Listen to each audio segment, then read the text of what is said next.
It's Red Eye Radio. Gary McNamara and Eric Harley talk about everything from politics to social issues and news of the day. Whether you're up late or you're just starting your day, welcome to the show. From the Uniden America Studios, this is Red Eye Radio. Hello and welcome. He's Gary McNamara. I'm Eric Harley. It's Tuesday. Gary, what's happening? Social media explodes. You know, with all the social media exploding, we need to keep more paper towels, I think. Well, I think something good happened yesterday, even though at first glance you would think that it's a horrible thing. Yeah. And I'm talking about the singer at the Bernie Sanders rally, the speech the other day. Yeah. The singer that came out, and by the way, Bernie thanked her, and I need to put this very delicately. Yeah. In order to explain the lyrics to the song she was singing. Okay. In the lyrics to the song, she was communicating to us that God has male genitalia. Yeah. And God will use that male genitalia to do something to all of us.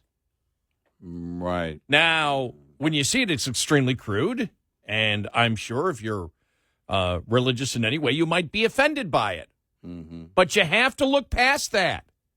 Mm-hmm. This is the far-left radicals admitting that there is a God, and the God is a male. Yeah. And they wonder why they're losing mainstream people. I mean, my God. I mean, just. Yeah. They wonder, we don't understand. We can't figure out why people won't vote for us. Good God. Yeah, it's a transgender singer by the name of Laura Jane Grace. Yes. And a lot of the online photos, he still looks like a he. Then he grew his hair out and identifies as a woman. And I guess mocking religion is the next step after you boo God, right? Yes. Right, yes. Yeah. Someone's going to take me seriously. How could you dare defend her? I'm not. It's sarcasm. Yeah, or him, yeah. Him, yes, him. Sorry. Yeah. Okay. See? Yeah. Fall into the trap? Yeah. Thank you for the correction. Yeah. I really didn't. I saw the singer from a little far away. Actually, the video I saw was from the back. Right. That I saw of the song. I was like. Was Bernie dancing to the song? Was he out there, doing a jig? The Bernie jig. Bernie, let's get jiggy. Yeah, because it's, I don't know. Call me silly. Not quite gospel music.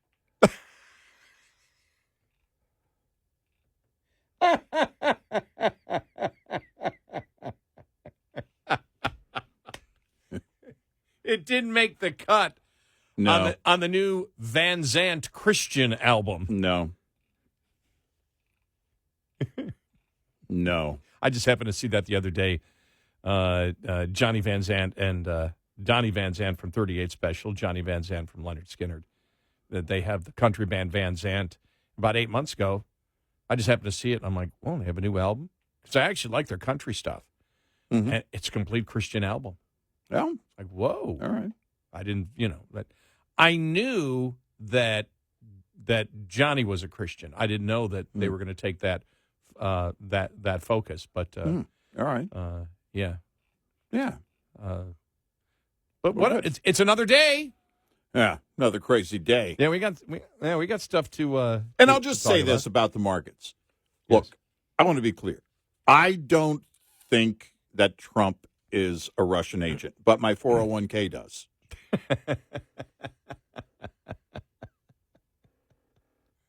Well, I have no interest in impeaching Donald Trump just to be clear, for a third time. But my 401, I'm just telling you what my 401k is telling me.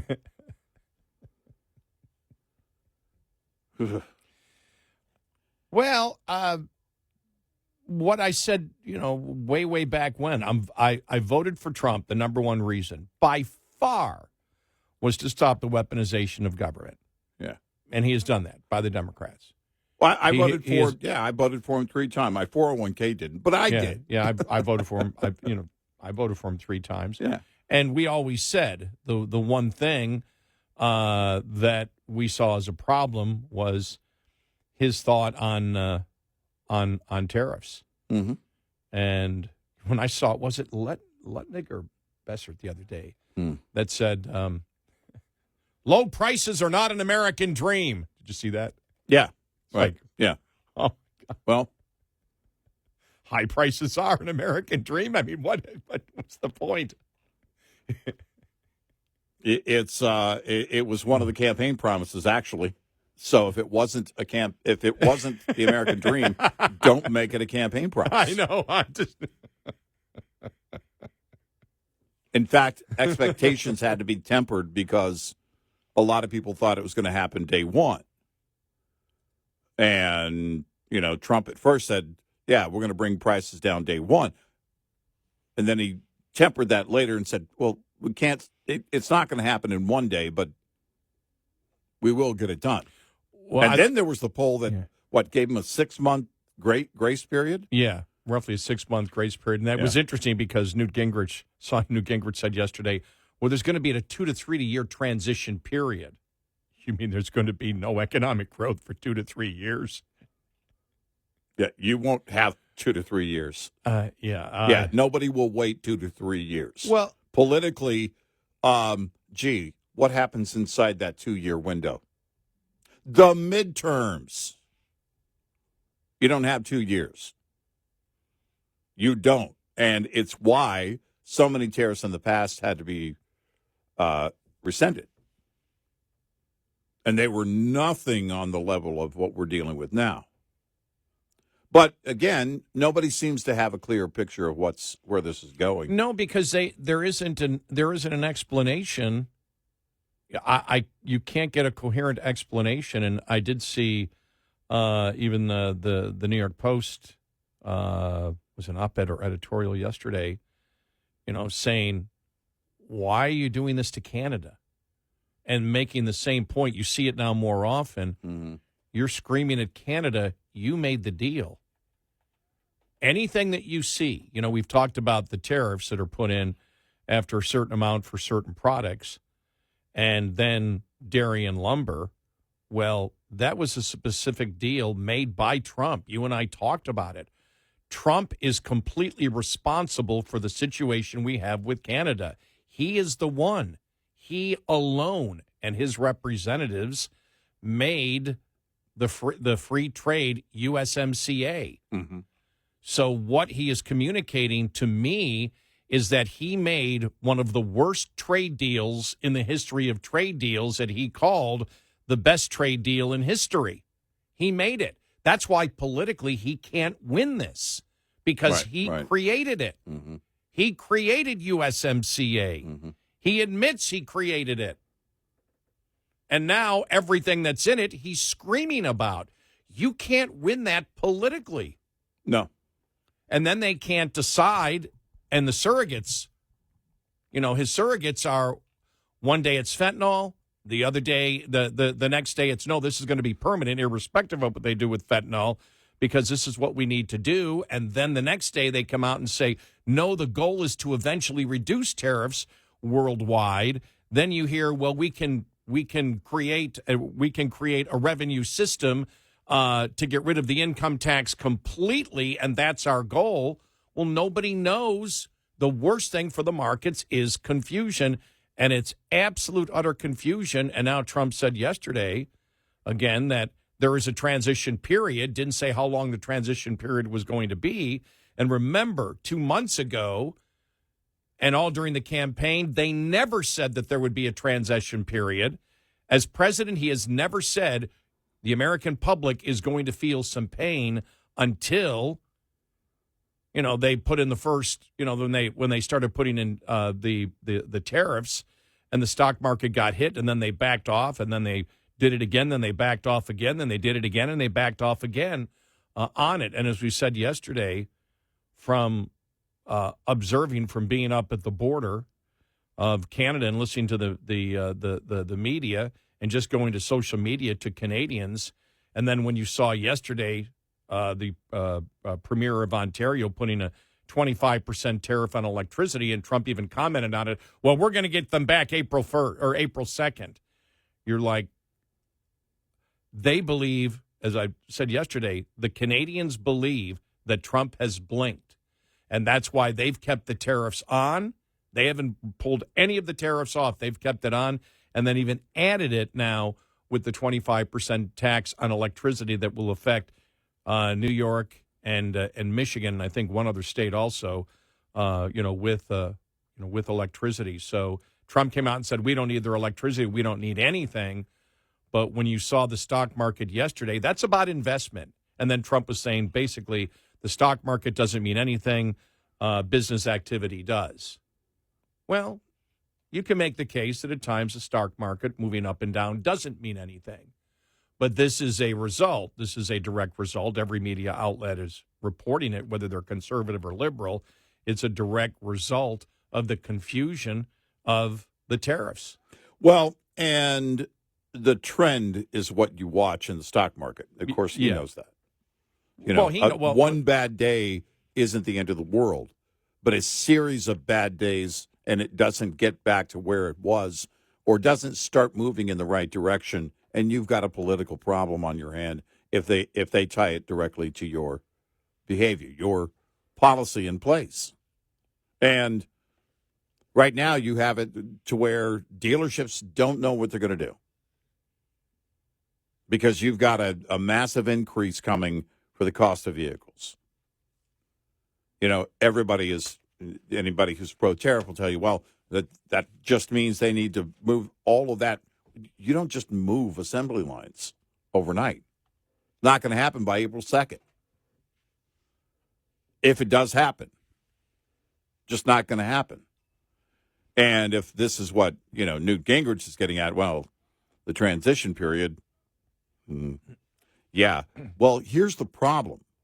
You don't have the manpower for productivity in manufacturing in the U.S. if the idea truly is an isolationist policy.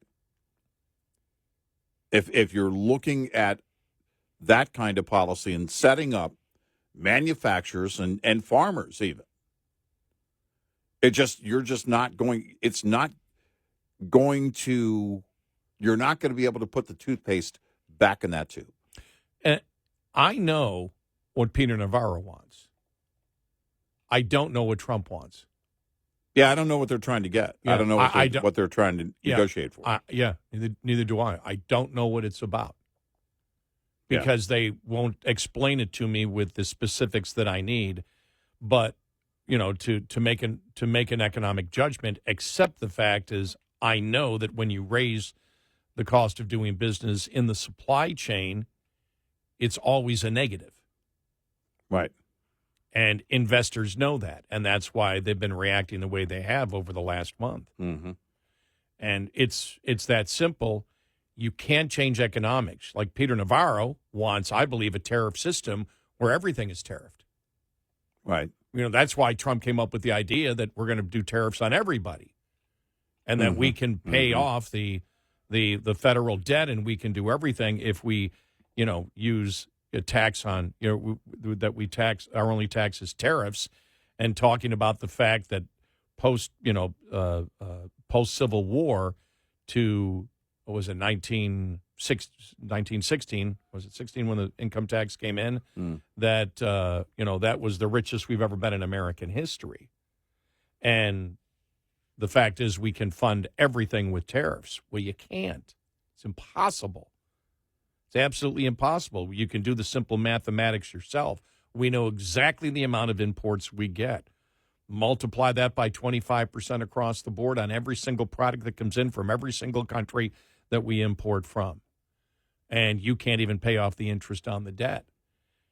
And, Right. you know, you and I've always said it, that you can't change economics. You can manipulate an economy. You can help an economy, but you can't change economics, which is how people respond to incentive.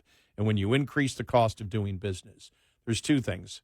If you're doing it for China, that's a different thing. We're not talking about China. We're talking about someone that Canada, for example, and even Mexico, that the person who created the free trade agreement is now screaming that it's the worst agreement ever. And if you put on tariffs, and even if you bring those jobs back to the United States, let's say hypothetically you bring all those jobs back, there will be an increase in cost. There will be a lack of productivity and efficiency because of the loss of competition also. You take out competition out of it. It's just the reality of economics. And I believe that Navarro, I called him an idiot last week, and a few people got upset, but I think there's a certain arrogance of the idiocy that I believe that by controlling capital, which is socialism, by the way, nobody ever talks about this, but the concept of funding everything through tariffs is the government attempting to control capital. Yeah.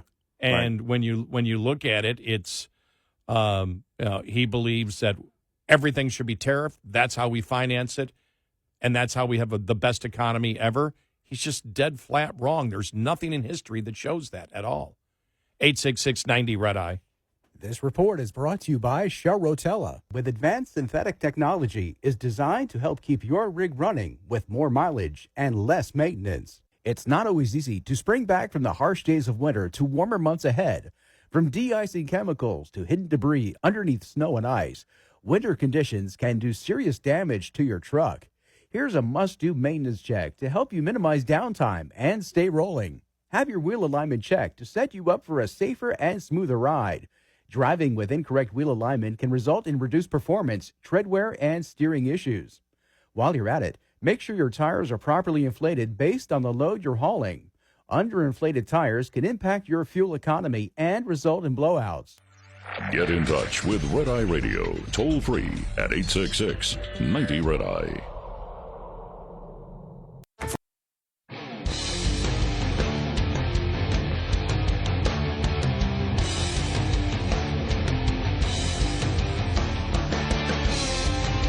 It's Red Eye Radio. He's Eric Harley, and I'm Gary McNamara.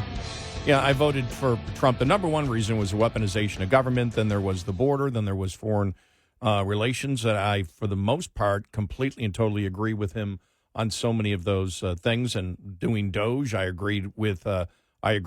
Even though there's a tremendous gamble in doing that, if you actually start cutting, because the American people always say, they want cuts, but when it comes down to it, is cut them, not me.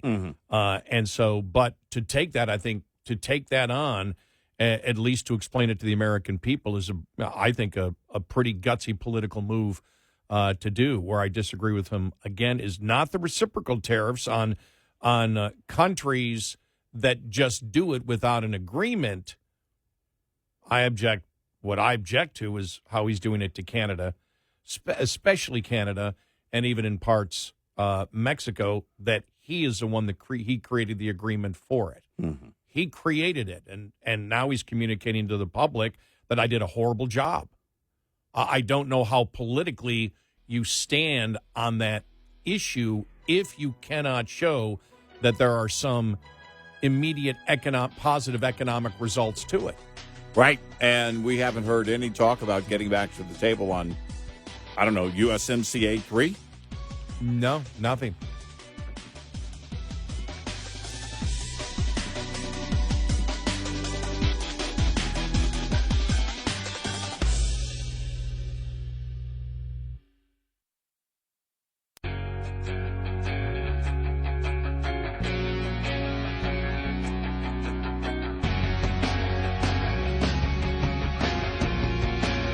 Catch all 5 hours of the show live every night on the Red Eye Radio app. Available in the App Store.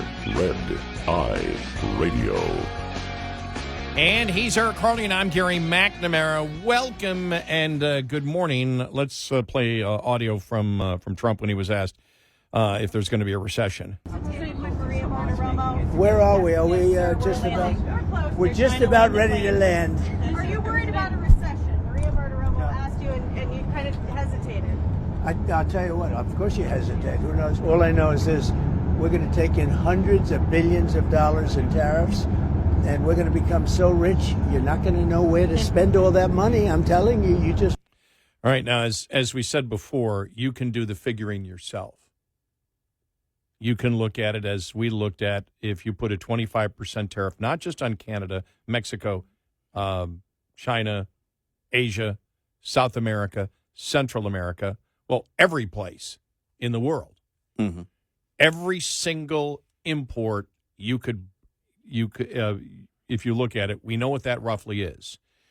I think 2 years ago it was 3.1 trillion in imports. Now it's roughly 3.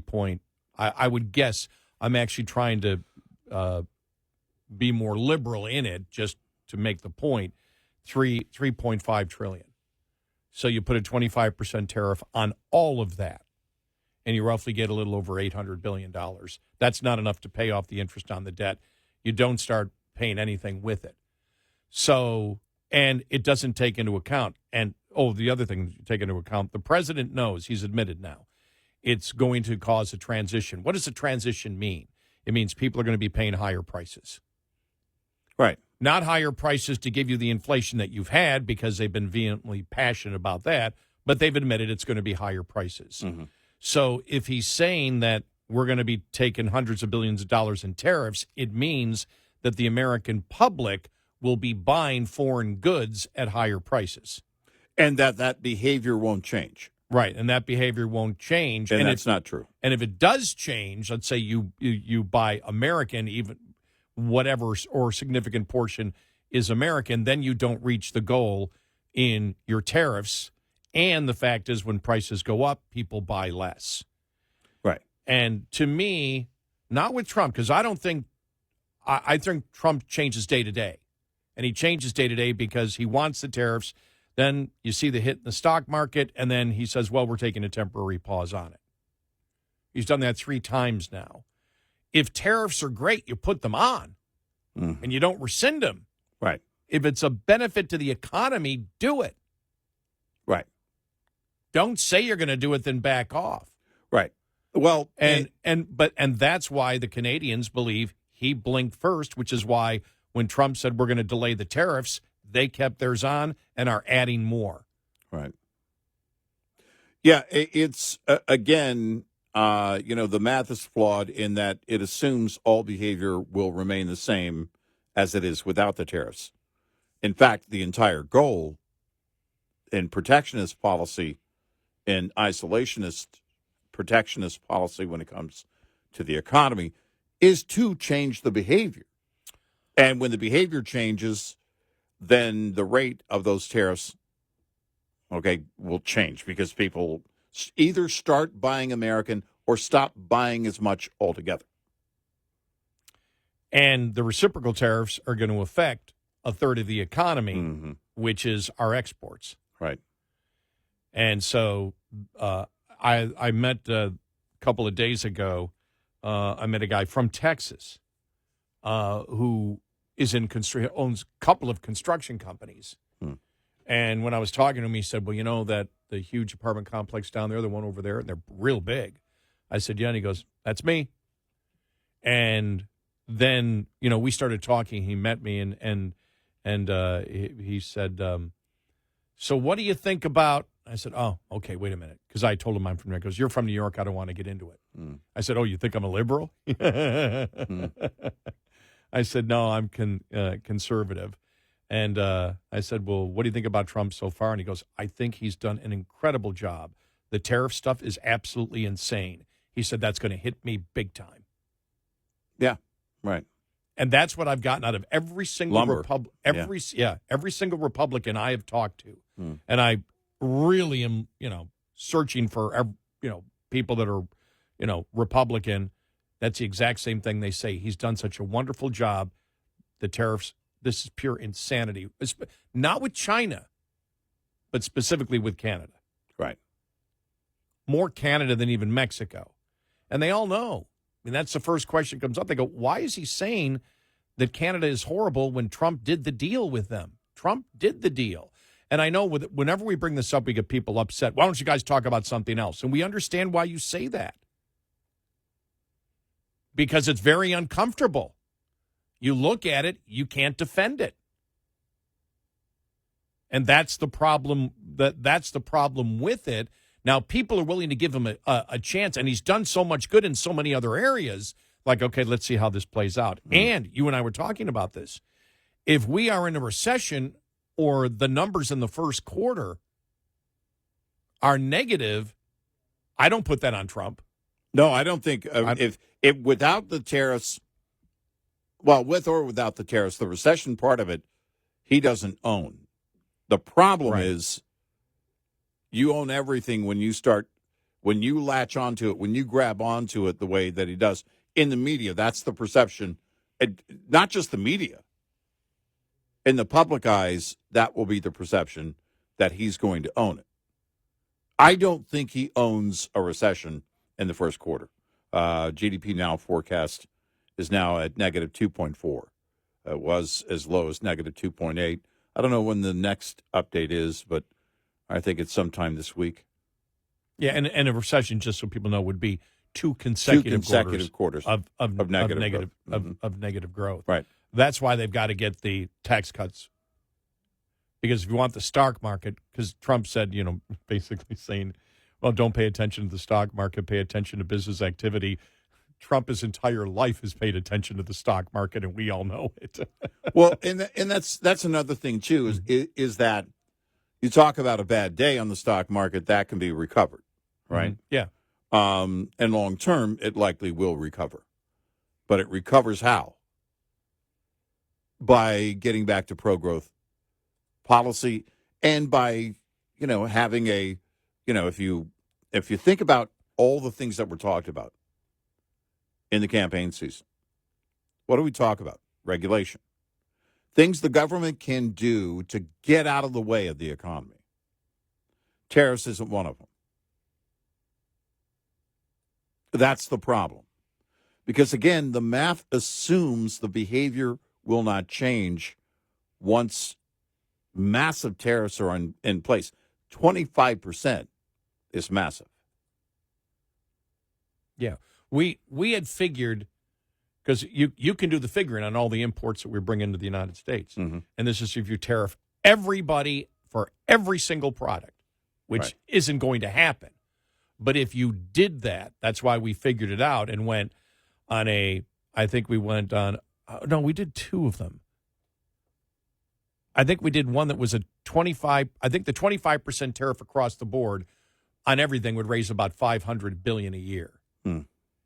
And if it was 25% across the board and then 45% on China, I think that was the one that got you up to $800 billion a year in revenue. And that is believing that everybody's going to continue to buy the same imports at those higher costs. Right. And so and the thing is, too, Trump said something the other day, because one of the things in this, exactly how we think about how economics works. I have no clue how Trump thinks economics works. Right. Because he said something 2 days ago that was like, he understands economics here completely. Forgot what it was. I got to remember what that was. Because I went, wow, he completely understands. And then the next sentence was tariffs, and I went, he doesn't understand. And so that, to me, is a confusion. But I've seen that with every single president that has been around in my lifetime. That I wonder, do they truly understand economics? And you go, well, Reagan did. Reagan did not. Reagan was hesitant to pass those tax cuts. That all came from Jack Kemp.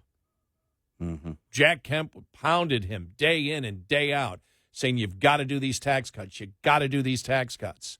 Even Reagan wasn't there. And so, you've had advisors. You got Peter Navarro on the one hand. You don't have a Larry Kudlow anymore. You don't have a Steve Moore anymore trying to moderate the president when it comes to tariffs. And what he did is, we've talked about this when he created USMCA. USMCA is mostly NAFTA. Right. And we were happy with that. Not that I'm happy with NAFTA because I still think there's too much restrictive trade. But the fact is it was negotiated between the two countries, and everything the president talks about that Canada is doing right now, he allowed. Mm-hmm. He agreed to in that contract, which is USMCA. Mm-hmm. Now, USMCA wasn't that much different than NAFTA. Right. As we've said. Right. He promoted that it was. His surrogates loved it. We were okay with it because it didn't go nearly as far as what he said he was going to do protectionist-wise in his first term. So we said, fine, if he wants to say it's a great deal, okay, I don't care. What's the reality of it? I don't care what Trump says. I care about his behavior. I don't care what any politician says. I care about what they actually do in office. Well, that's where basically everybody is. And that's where the market is. Although yesterday you add the talk of recession fears to the equation. And I think also what Canada's portraying, if you look at the elections over the weekend in Canada and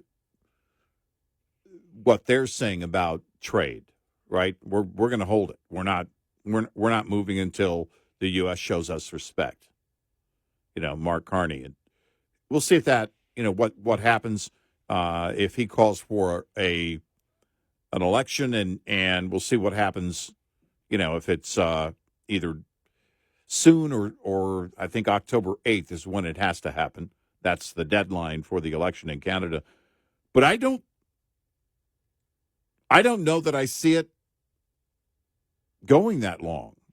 The delays so far that you've had, they come in at the last second, and boom, they delay again. Jeff writes to us, serious question. I don't like tariffs as well, but I don't know how to get other countries to stop the tariffs on American goods in their countries. Well, reciprocal tariffs, we're fine with that. Mm-hmm. Canada, this is not about reciprocal tariffs. Right. Mexico, it's not about reciprocal tariffs. It's not that they created a tariff that the United States didn't agree with. Right. The United States agreed any tariff that Canada has against the United States and vice versa was agreed by Canada, Mexico, and the United States, and it was solely negotiated by Donald Trump and his trade representatives. That's it. Right. There's nobody else you can look at to say, why does Canada do this? Because President Trump allowed it. Right. And so what you do is, we always said from the very beginning, you bring in your close trading partners together. All of your trading partners in the Western world, you create the economic bloc and you shut out those countries that want to be involved in unfair trade practices or intellectual property stealing, for example, like China. You isolate China. You isolate Russia. You have the trade agreements with the United States, Canada, Mexico, the South America countries that believe in Western values, Europe. Well, I don't know if they believe in Western values anymore. Europe, Asia, India, whatever. You look to create trade agreements with all of those, and you isolate those who you know will cheat, Russia, China, North Korea, nobody trades with. So, well, some people do, but the Western world doesn't do it. That's how you do it. Reciprocal tariffs, yeah, if you look at it, that's unfair. We didn't agree to it. They're doing something. We want to have a free trade agreement. They won't do it with you. Well, then, right. Shut them out. Right. 866-90-RED-EYE. We'll be right back with more Red Eye Radio with Eric Harley and Gary McNamara.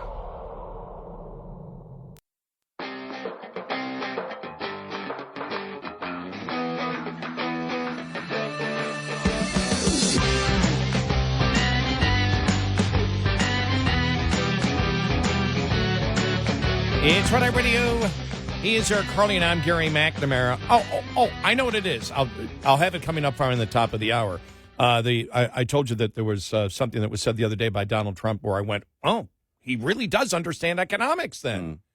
He understands it. And then the next statement was on, tariffs. And it's like, okay, now does he? And that's the question. I don't know. Nobody will sit down with Trump. Nobody on the right will sit down with Trump and say, please explain the tariffs to us. They're afraid of the blowback. Right. They Right, are. right. They're afraid of the blowback. Right. And you see it so much that they tend to ignore the issues. What I find with much of the conservative media, if they know that what a Republican is doing is wrong, they just don't cover it. Right. I'll give you more of an example of that coming up here. But I'll tell you what Trump said that shows he knows exactly how economics works. So why are we here?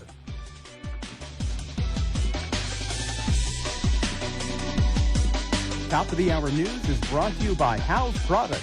Visit houseproducts.com. This is Red Eye Radio on Westwood One.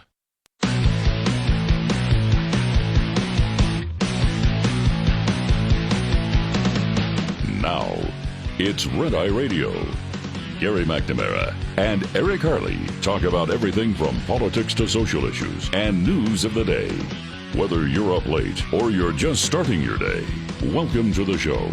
From the Uniden America Studios, this is Red Eye Radio.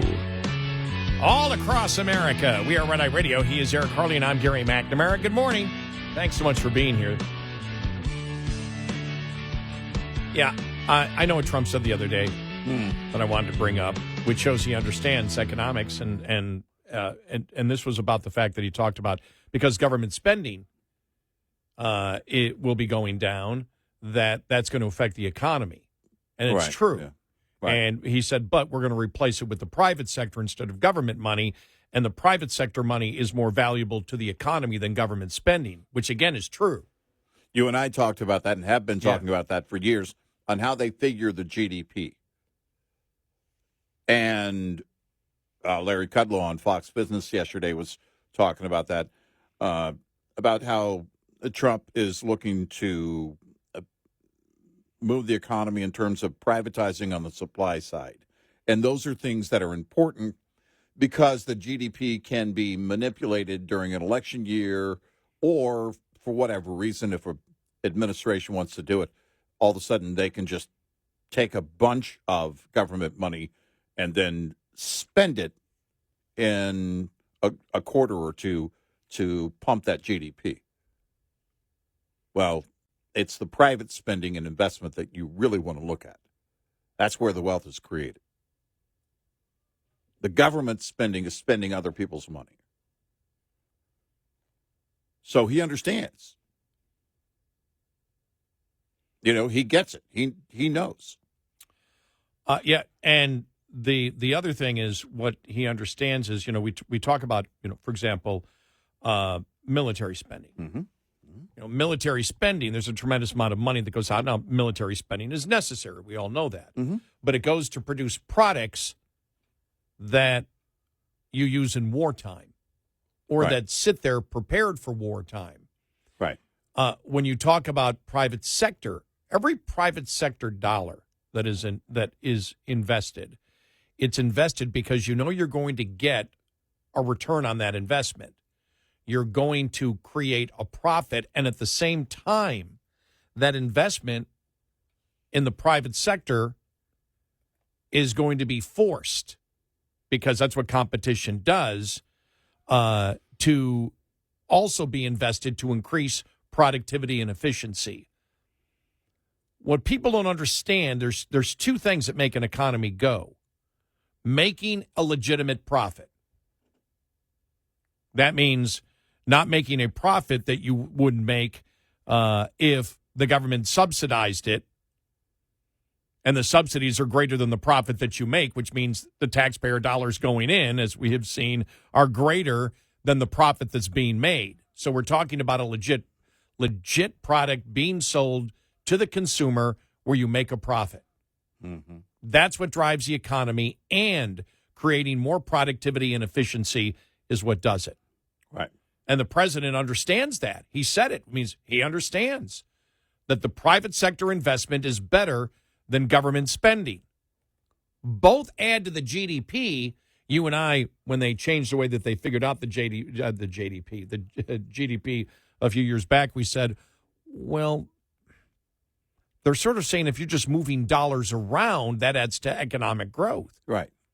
And that's not necessarily true.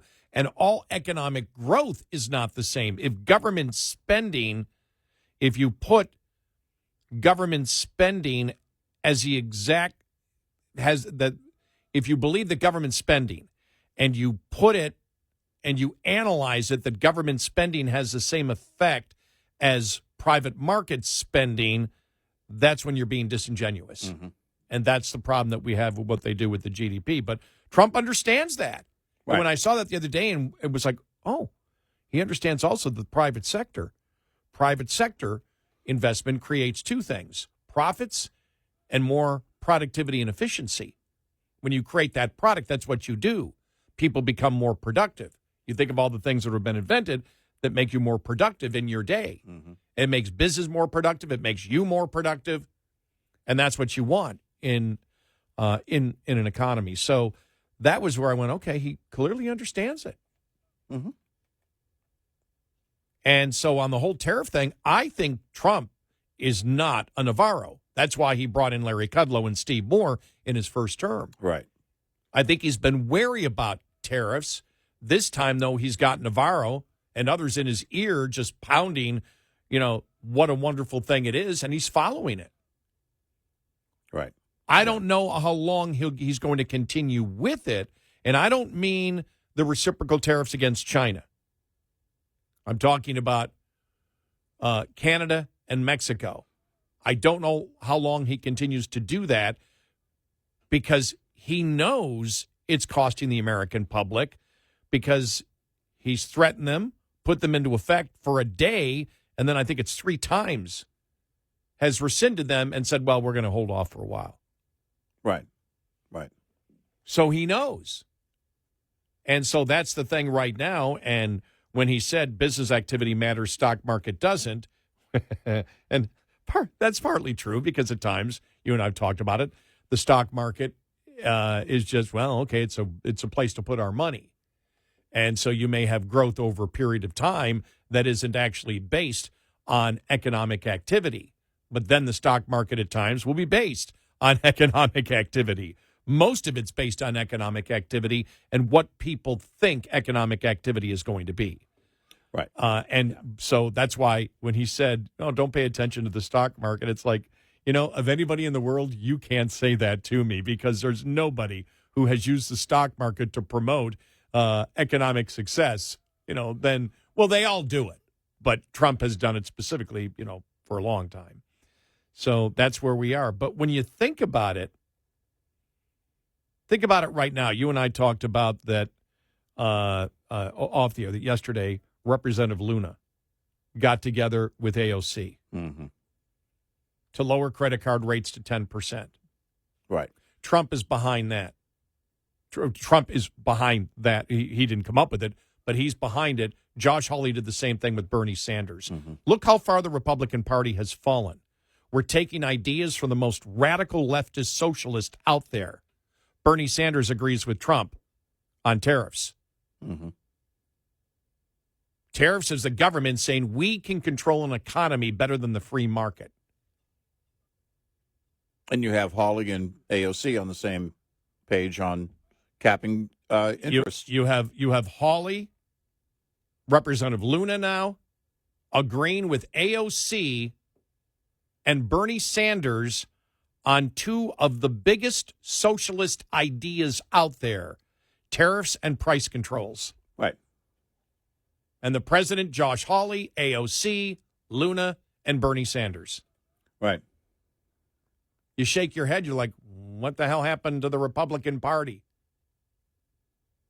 Well, because what will happen is, and we saw this before, what they call it, the credit card holders' Bill of Rights. Yeah.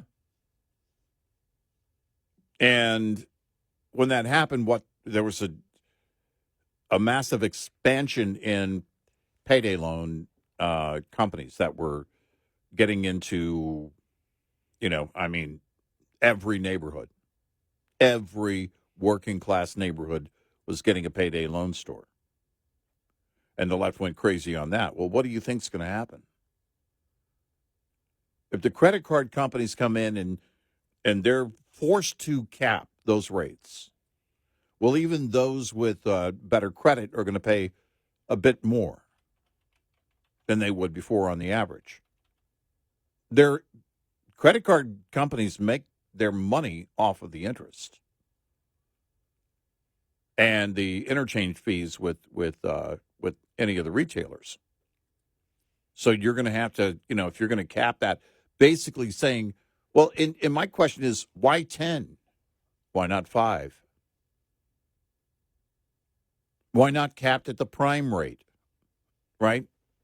You tie it to the target rate of the Fed at the current moment, which means the Fed gets into the zero interest game again, and credit card companies are gone. They're just, this is the idea. We can come in and cap prices. What else wouldn't you cap if you wanted to do this? If you can open the door to capping interest on credit cards, and I think I don't know if there's a current cap. If there is, it's like in the 30s or something. I don't know. Well, but if here's the thing, the idea itself, I don't have any allegiance to credit card companies, but the idea of the government coming in and capping essentially rates or prices has never worked. I think it's one of the worst things that people can get involved in. Credit, especially if you don't pay it off every month. Mm-hmm. In terms of people borrowing. People borrowing, yeah. Yeah, of course. But anything can be that way. But I was reading Charles Cook's column in National Review, and he talked about, he came from Great Britain. He's a citizen now, naturalized citizen. Became from Great Britain. When he came over here, he said, I had no credit rating. He said, I couldn't get a credit card. I couldn't get any credit because I had no rating. Mm-hmm. Mm-hmm. He said, and the only way I could get rating is to get a credit card. Right. But I couldn't get a credit card. He goes, I went to the bank and I begged and I said, they just wouldn't give me one. Right. So how did he get one?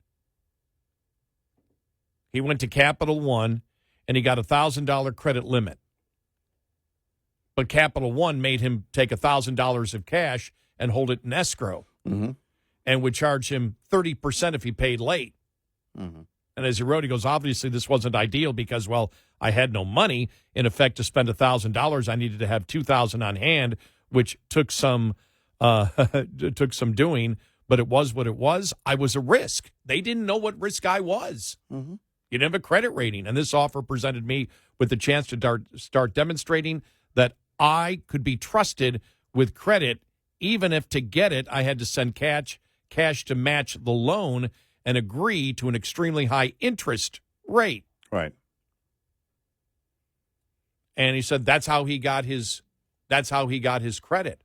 He said, but the likely outcome, and this is when he wrote on the Trump-Sanders Hawley proposal that now is Luna and AOC in the House, and this is absolutely true, that if you put the interest rate down to 10%, you would limit credit card access to only people with very high credit scores.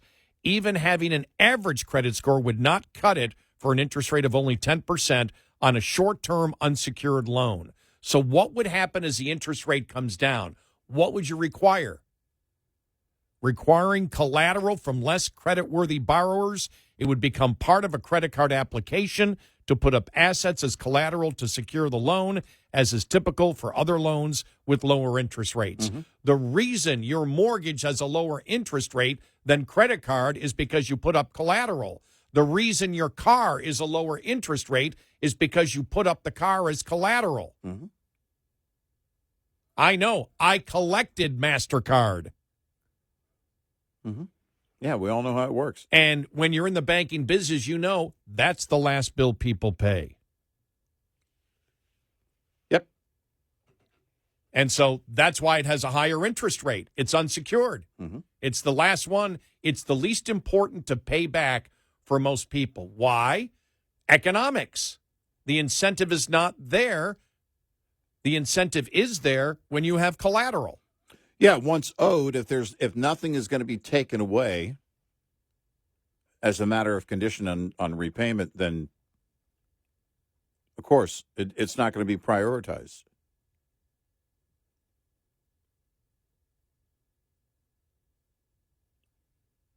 And look, if, again, you want to, because this is, I'm not worried really about the credit card companies themselves. I'm worried about getting into the practice in the government, both parties together getting in the practice of capping prices, because that's the price of money on unsecured debt. The price of the money is the interest rate. Okay? That's the price of the good they're selling. You're buying money from them, and the cost is the interest. Okay? What wouldn't you cap prices? Where wouldn't you cap prices? Look at the entire marketplace. Well, everything is expensive. Right. Why not? We'll cap prices on everything, groceries, Eggs. all of it. All of it. Why not a cap on eggs? And once the producers can't make money by selling it, they're gone. But he was making the point. He said, I would have rather paid 40 or 50% if I was late on that $1,000 and have to put up the $1,000. It would have ensured I wouldn't have been late, and I would have built up my credit on his credit card. Mm-hmm. He said, I'm happy I got the deal. I was able to do it, and I started getting credit. But that's the problem. We'll talk more about it coming up. 866-90 Red Eye. Brought to you by FPPF, Fuel Power Max. Owner-operators with authority generally have two options when it comes to sourcing freight. Brokers on the spot market or directly from the source, the shipper. As any trucker with relatively recent experience with spot freight knows, the highs of working the load boards can be really high. On the other side of that coin, however, when the market flips in favor of shippers, it can be tough to keep your business afloat working with brokers.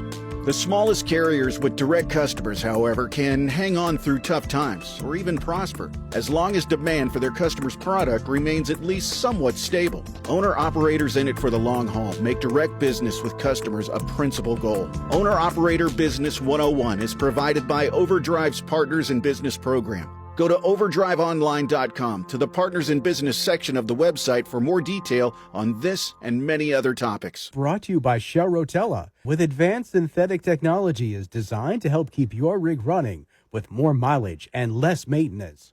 Coming up, more with Gary McNamara and Eric Harley. It's Red Eye Radio.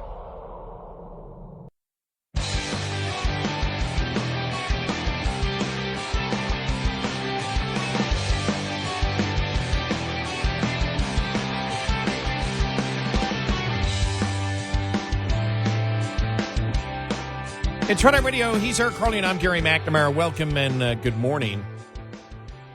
Yeah, putting a cap on prices, as we know. Nixon tried it back during the. Nixon tried it. It was also tried during the gas wars back then, or the gas shortage back then. Doesn't work. Right. The interesting thing is the latest example of it was the credit card Bill of Rights back in 2009 with the Democrats. Wow, that was 2009. And every Republican was against it, I believe. Right. Because they knew what would happen. Right. And what happened was millions of people lost their credit cards.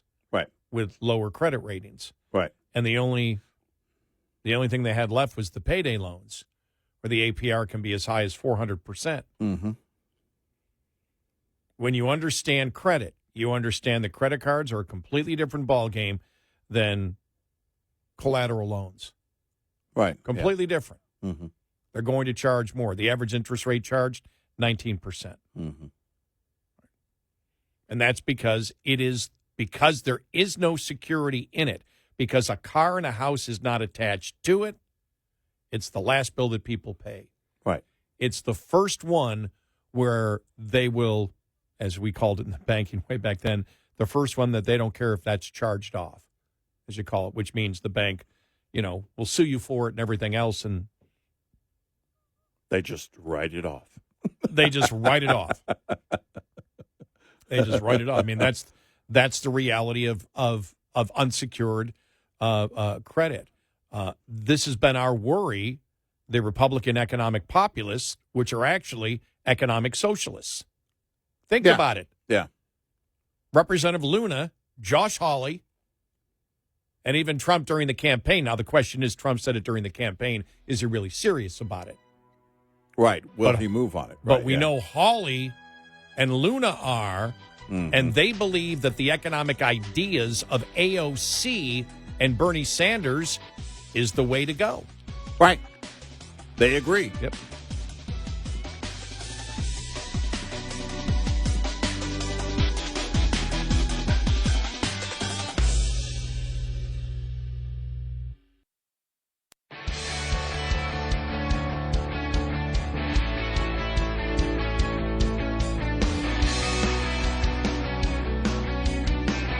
Catch all 5 hours of the show live every night on the Red Eye Radio app. Available in the App Store.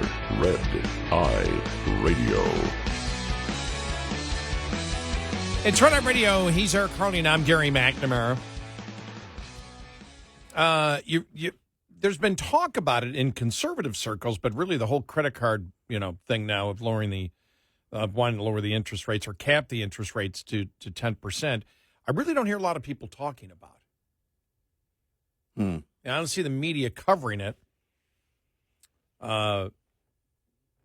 We are, because we think it's important. But one of the questions I would ask anybody who wishes to do this is, why not cap the prices on everything?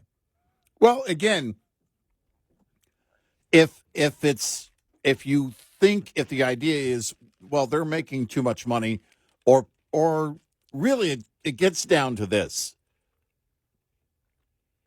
If it's in the news, right? If it's making the social media chatter, then it's going to be on the ears of any lawmaker. Well, we have to do something about this. We have to intervene. And so tell me what isn't too expensive these days. Right? I mean, we shouldn't be charging for this. They shouldn't charge this much. We should cap their profit margin. These are the ideas of the left. Full stop. If you embrace them, you agree with the left. And once they can control, because the idea is to, what the left has been trying to do is to control major chunks of the economy. You control the capital, and then once you control the capital, you essentially break the private sector and then eventually have to take over the means of production. And you're into full-on communism. That's the goal. That's why a Bernie and AOC, that's why they're on board with it. Oh, yeah. Oh, Bernie thinks we have too many choices on deodorant. Why not take it there? Oh, we have an entire aisle in a store. It's confusing. It's expensive. It's this. It's that. It's none of your damn business if you're a lawmaker. Yeah. I mean, and Bernie Sanders with the deodorant was, we're spending too much human working resources on deodorants. We only should have 1 or 2 brands. Right. And it's up to the government to decide, how many. Understand the radicalism of Bernie Sanders. But on price controls, for some reason, right now, I mean, we go through, there's ebbs and flows. You could look at how Americans think about stuff, and we go, once we realize socialism doesn't work, then we'll become more capitalist again. Then we go back to socialism again after time goes by. But you've got the youngins out there the youngins in the Republican Party, the Hawleys, the Lunas, the whatever, going back to believing that, well, our type of socialism would be effective. If the government can control the means of production, which is the capital, well, that's a good thing for society. Right. We're helping you. Right. But they're wrong. They're not. But I asked the question, why, if it's good to cap credit card rates, then it's good to cap anything, because credit card rates are simply, you're buying money for a particular amount of time is what you're doing. Like you're buying any other product out there. Why That's their product, and the price of it is the interest rate, Right. like I said a moment ago. Yep. Why are not these same people promoting the capping of every single product that the government doesn't like? What you have a complete choice of whether you want a credit card or not. It's up to you. Why should the government get involved in those personal transactions between one organization and a group of people? I mean, in society. Anything and everything that's being sold in the marketplace would be under that rule if you wanted to honestly apply it.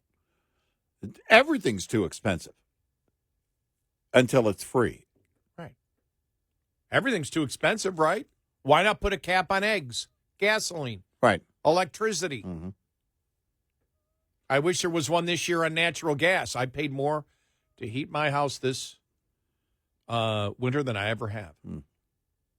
Hopefully the supply of natural gas will go up. Did I say gash? Yeah. I swear I'm not drinking yet. We'll do that later. Yeah. So why not put a cap? If putting a cap on money is a good thing, why isn't putting a cap on everything good? Well, it's the kind of same like thing. the dangerous dog theory, right? All right, so the neighborhood has decided, the city has decided, we're going to outlaw the most dangerous breed of dog. All right. Well, then by default, the second most dangerous breed of dog is then going to become the most dangerous breed of dog. Well, everything is expensive until you get down to zero. I'll take it even further. Why aren't they paying me to take this stuff off the shelf? Well, we had the same question on minimum wage. If increasing the minimum wage is only beneficial, as Democrats for years told us, there's no downside, then why stop? Remember that I think this was at $15 an hour or $20 an hour or $1,000 an hour. Right, we can make everybody a billionaire. Right. If you only count one side of it, if that's how you do economics, only count one side of it. Don't complete the economic equation, because that's what they're doing. But I take them at their word if they believe that it's only beneficial. If that's what they're selling you, then why not raise the minimum wage? Why not cut the interest rates? If this is positive for the economy, why not have credit card rates of only 1%? Right. Why not have tariff? If tariffs work, why are you delaying them? Well, there should be 100% a tariff right. on every product. If tariffs work, and we're not talking about the reciprocal tariffs because somebody else is doing it, we're talking about tariffs in general. Just to put tariffs on because you believe they will bring in hundreds of billions of dollars, and that's the way to run an economy, then why did the president back off? If it's why do you only go 25%? Right. Yeah, why go 25? Why not go 100%? Minimum wage, capping prices, tariffs. If they're all beneficial, why not max them out? Go the full measure immediately. Because you can make the case the other way that if you cut taxes completely, there would be a huge benefit. Now you have to find a way to fund government for the essential services that people need, that only government can, provide, army, things like that, police. You look at that, but your economy would improve drastically if your taxes were cut 50%. If they were cut 75%, they'd improve even more. Mm-hmm. But you can't say it on these other things, otherwise you would do it. Right. Because what would be the fear of 100% tariff? Well, then the prices would jump. Oh, the prices would jump. Well, yeah, because you're keeping out prices, which is why you heard, I forgot who said it. Was it Lutnick or Besser last week that, low prices is not an American dream. Oh, my God. It's like. Okay. Are you okay? Are you saying we've given up that dream and it's no longer a dream? Well, no, that was as bad as the Democrats saying that whoever said it, the tariffs or not tariffs, that inflation is good. Mm-hmm. Because it puts more money into the economy. Right. They tried to sell that for a minute. And they actually tried to sell it that it's good. Inflation is good because if you pay more for a product, there's more money than inside the economy. Right. Right. Oh. We've got P.T. Barnum, Hawley, Luna, AOC, and Sanders. They're trying to sell you something because they believe there's a sucker born every day who doesn't understand economics. I don't care anything. I don't care about anything bipartisan. No, neither do I. Could care less. Period. Yep. I hear that word. That word scares me more than anything. Yeah. Oh. It's bipartisan. That's a massive red flag. We need bipartisanship. And bipartisanship has what's got us into $36 trillion in debt. Common ground. Yeah. I have nothing in common. Yeah. I have nothing in common with AOC. I have nothing in common with Bernie Sanders. Nope. And for Josh Hawley and Representative Luna to attach themselves to the insane socialist economics of Bernie Sanders and AOC, absolutely reprehensible, and they should be ashamed of themselves. Go join the Democratic Party. Join the Democratic Socialist of America. It's where you belong. When you start putting in these asinine, absolutely asinine, failed economic policies that have never worked. Do some damn history lessons. And if you're going to save people, then you need to put on your Superman cape and do it. Don't walk into the building and take the elevator. Leap it in a single bound. Let's go. Let's bring down the price of eggs tomorrow. Right? Cap it on a dozen eggs, 50 cents. Yeah, have some guts. If you're going to do it, have some guts. Say you want to put price controls on everything that you feel is too high to the consumer. Yeah. And you know what the consumer's going to tell you? That's on everything. Right. I put all my 401k in eggs the other day, though. Decided I'd go big. Might as well go with the trend. Oh, wait a minute, though. You may be in trouble. I just heard RFK Jr. banned vaccinating chickens. Yeah. No. I made that up. What about the beef tallow? I don't know. Oh, God. Yeah. Yeah, To our friend Sean Hannity, how low have you gone? Well, eating the stuff the other day. What was it, from Steak and Shake? yeah. God, just bad. That's fine. God. That's, by the way, I don't know if they paid for that. I assume they didn't. Maybe they did. But that would be a huge, huge check you're writing for that commercial. A live broadcast from a Steak and Shake? 866-90 Red Eye. Lines open for your calls. 866-90-RED-EYE on Red Eye Radio.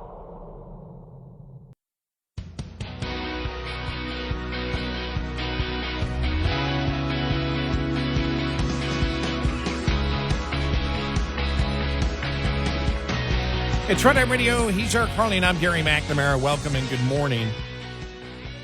You know, as you have Republicans now trying to jump on and talk about the evil banks out there and their profitability, the average profit margin in the United States right now is 8 to 10%. In 2024, the average bank profit margin, 8.54%. So there you go. Yeah. But again, we're always looking for somebody to blame. Well, again, everything is too expensive. Everything is, because in a time where we've had record inflation in recent years for a generation, and prices aren't coming down, well, the thing that inevitably happens is people go to use credit cards. They talked about this. In fact, Jamie Dimon, of the CEO of Chase, talked about this a couple of years ago. He said, here's what we saw. Here's what we're seeing now. People actually built up savings during the COVID years because of money that was being sent out to people, right? Mm-hmm. And savings from not having to commute to work and things like that. So their savings were building, but they're burning through it quickly. And then I think it was by the summer of 23, most of the savings is going to be depleted. Well, what happens when that's the case and things are too expensive? People start borrowing. Well, the easiest way to borrow is unsecured credit cards. And it starts to build, and that's exactly what happened. Then it became a thing, and now Congress needs to act and be put on their superhero cape. Well, don't stop there. If you're going to cap prices, go across the board. Where wouldn't you stop?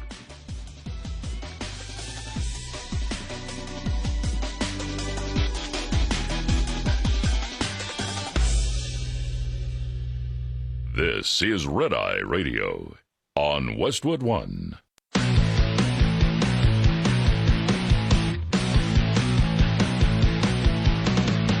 Now, it's Red Eye Radio.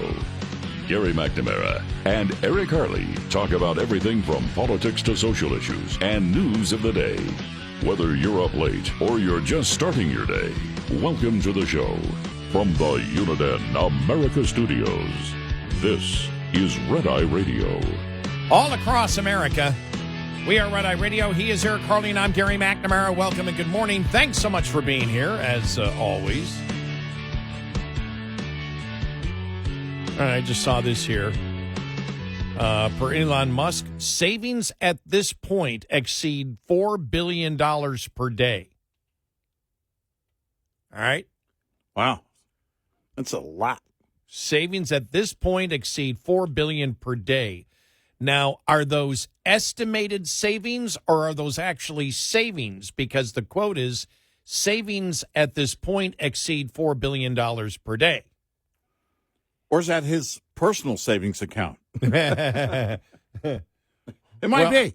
Because here would be the question, and I think it's a legit question. Nobody's asking it, but it's the most legit question there is. Mm-hmm.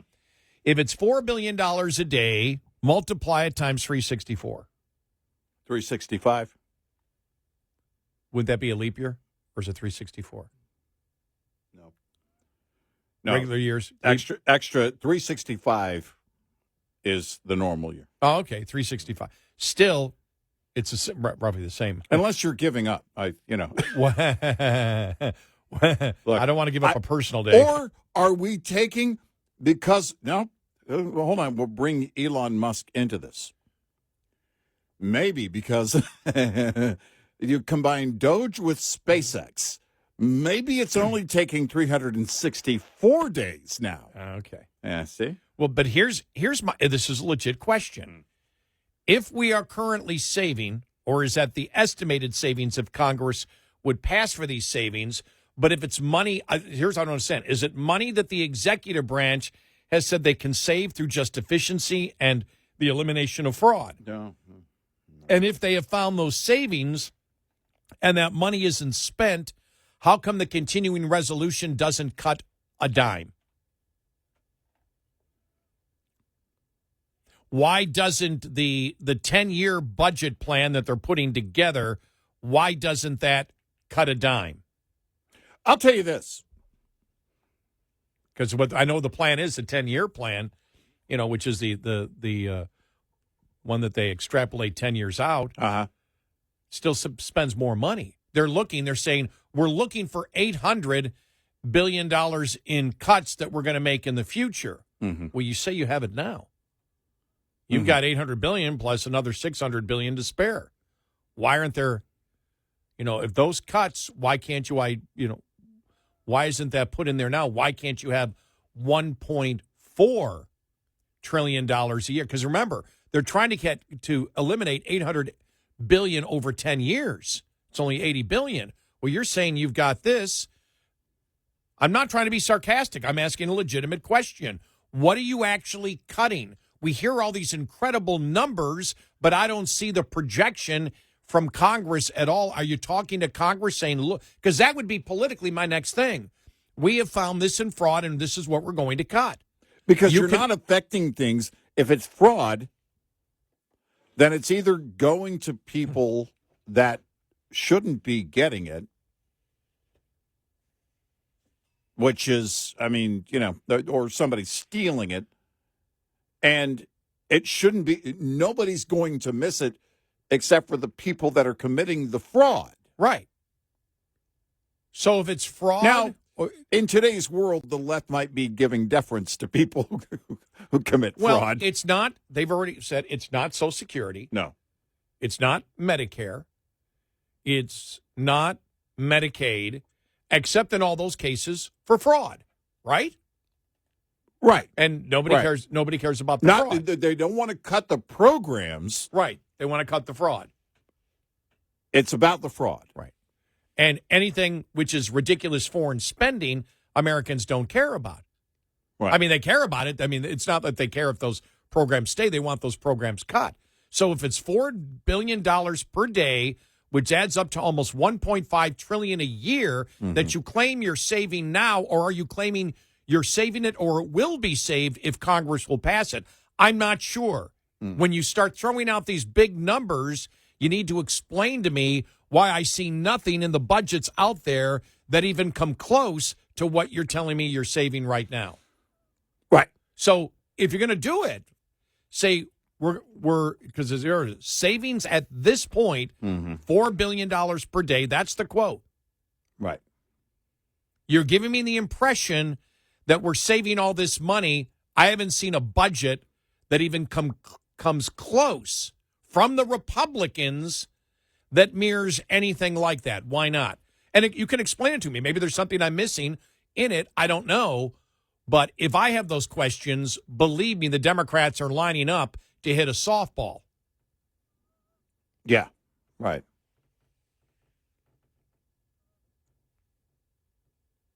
Yeah. So that's not an unfair question to ask, is it? No. Because we said be careful about throwing these incredible numbers out where the Republicans in Congress can't extrapolate that out. Because why can't Congress, in the continuing resolution, cut if it's not going to affect anybody? It's not going to affect anybody except people that are committing fraud or the ridiculous foreign aid that we're throwing out there. If you found $4 billion a day, we'll throw that into the continuing resolution. Why can't you do that? Right. And get Congress, because then officially Congress authorizes it. The courts aren't a problem. I don't see that in the continuing resolution. I don't see it in the budget going out 10 years. Right. I haven't even heard any talk about it at all, really, about bringing in what DOGE is finding in terms of savings through fraud. One relates to the other. If you're saying you're cutting, but the budget doesn't show the cuts, you're giving the Democrats a nice softball to hit out of the park. You say you found it, but you never did anything about it. You didn't act on it. Right. But why wouldn't you act on it Mhm. if nobody is going to suffer in the United States because of it? Right. If you can do that politically, you've got it. So what are you telling me? I'm all for DOGE and promoting everything they are.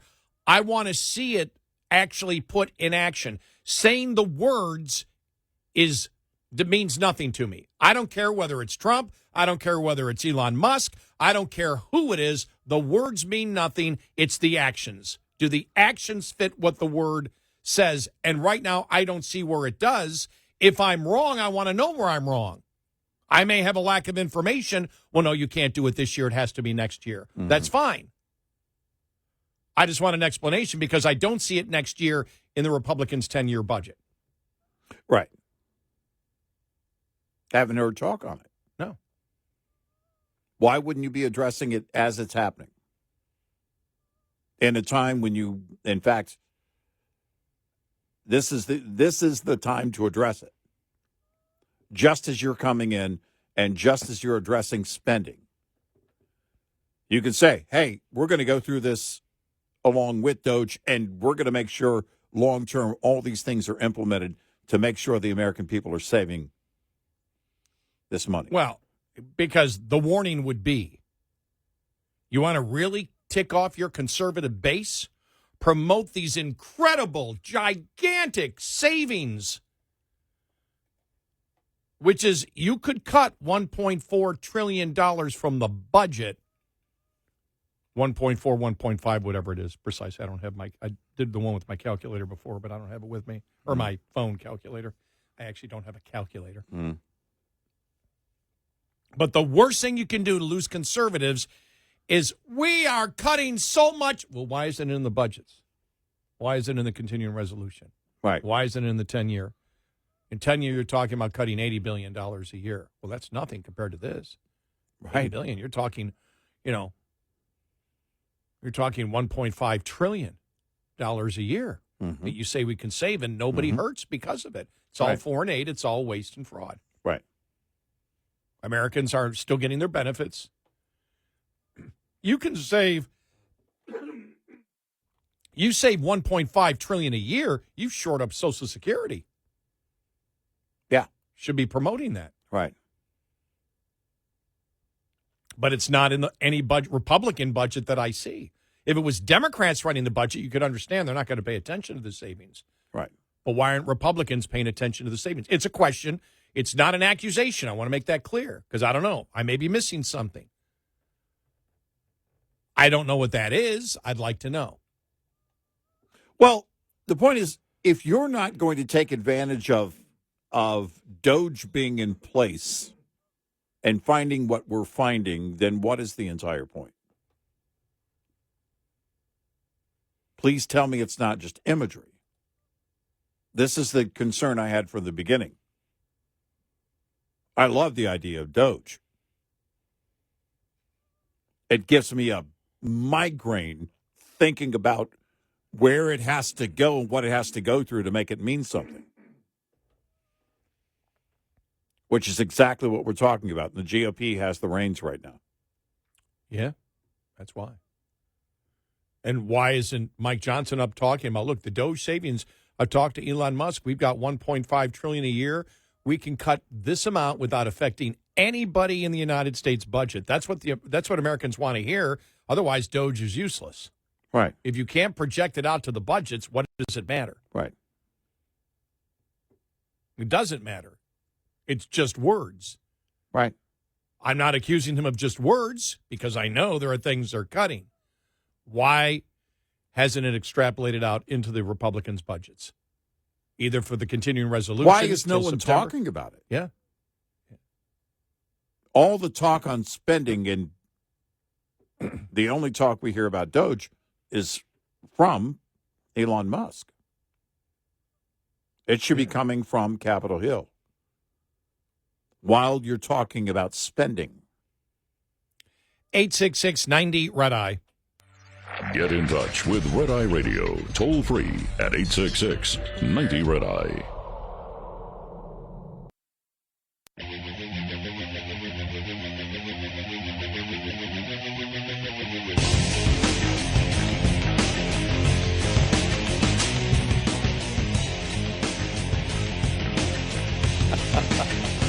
It's Red Eye Radio. He's Eric Harley. I'm Gary McNamara. Tammy writes to us, wow, an excellent point. This would be a perfect time to reflect the DOGE savings, $4 billion per day, $1.5 trillion a year, by cutting the GOP continuing resolution / budget. So now that it's been discussed on Red Eye, everyone will be talking about it. Oh, yeah. Oh, yeah, that's it. The entire world. That's it. Thank you for your confidence, Tammy. Look, everything that we talk about, I think that the vast majority of us want the same goals, economically speaking. Sure. But, whether it's on, what's going on with DOGE and whether we see that come to fruition with the Republicans in charge and also the tariffs, everything is based on my entire thought process. Eric's entire thought process is only one thing: not allowing the Democrats in power again. Yeah. For as long as possible. That's our point. Right. If you wish to call us the early warning system of things that we have to look out for and not the cheerleading that you see, the consistent cheerleading without questioning, as you see on many conservative outlets out there right now. I seek the inconsistencies. Yeah. That's what I'm looking for. That's not what we do. Yeah. We're not rah-rah GOP all the way. If the Democrats suck, we'll tell you. If the GOP sucks, we'll tell you. If a Republican comes up with a dumb idea, caps on credit card interest rates or caps on other products, we're going to call them on their ridiculous and stupid Bernie Sanders AOC socialist economics. Mm-hmm. We're the early warning system, is that's what we do. If you we're not the show you come to, and we said this. Look, I voted for Trump 3 times. We have always criticized. We don't care. We don't play the game that other shows play. We never have. We won't do that. We're only going to tell you what the truth is. That's it. And what our opinion is based on the truth. We're not going to give an opinion on something that isn't true. That's a waste of time. So, and we know we still get that. You guys are supposed to be going along with Trump. Really? You guys are going after Josh Hawley. You're not supposed to do that. What?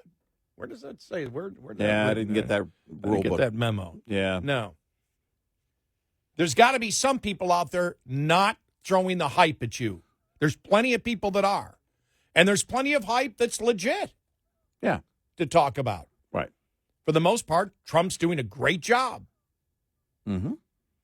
Yeah. And, we'll see about the Republican Party as a whole. I don't know yet. That's still ought to be discussed. Well, But when we see what can be a political weakness that, if you go down that road, has the potential of putting the Democrats in power, and pretty soon we're going to warn you about it. Yeah. Well, it's, again, if you have a situation here where, how many years have conservatives like us been screaming about the spending? Seems like forever. Well, I do remember a day in August of 2005. Yeah, just one day. One segment. Well, you just got to know me then. We just met. Oh, yeah, when you almost died. Yeah. I remember that. Died. You almost died. Tom DeLay. Conservatives need to pipe down. We've cut all we can cut. Yeah. I thought, well, the new guy's going to go down. It's going to happen right here. We don't even have a brain defibrillator. I don't even know if there is such a thing. Oh, and we got blasted on that day because Tom DeLay was viewed as the ultimate conservative. Oh, yeah. Who could not be challenged in any way. Right. Ended up on Dancing with Stars. But here's the thing. But he was wrong. What? Yes, of course. And ended up on Dancing with the Stars. Oh, God. He was wrong on both accounts. Thank God that will never. He was wrong for dancing, and he was wrong for what he said. Thank God that will never be on my resume.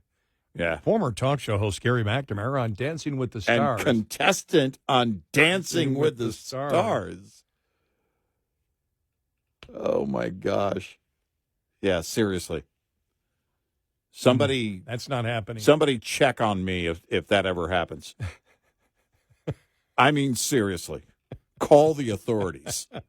Because something bad has happened. Something very, very bad has happened if I end up on Dancing for a number of reasons. But we've been going through this entire thing, and here we are still counting over $36 trillion. Everything else is talk. Do it or shut up. I don't care who you are or what your name is. I know. Or if I voted for you multiple times. Do it or shut up. It's still amazing the responses we get where people expect us to practice political idolatry here. Yeah. I mean, I find that amazing. Yeah. It's like, my God. Yeah. I mean, I haven't been, this is, I started in 89 and I was never that way. 1989. In 1989. You got to say the 100. That's right, 1980. Man, Makes that's it sound when even you put longer. it that way, it sounds Yeah. so long Yeah, ago. 1989. But you were that way, and I They was that didn't way have from cars back then. Yeah, you were that way from day one. I was that way from day one. Mm-hmm. I don't care whether it's Republican or Democrat. If you do something stupid or you promote something that isn't about free markets and freedom, we're going to be the first ones to jump up and say you're wrong.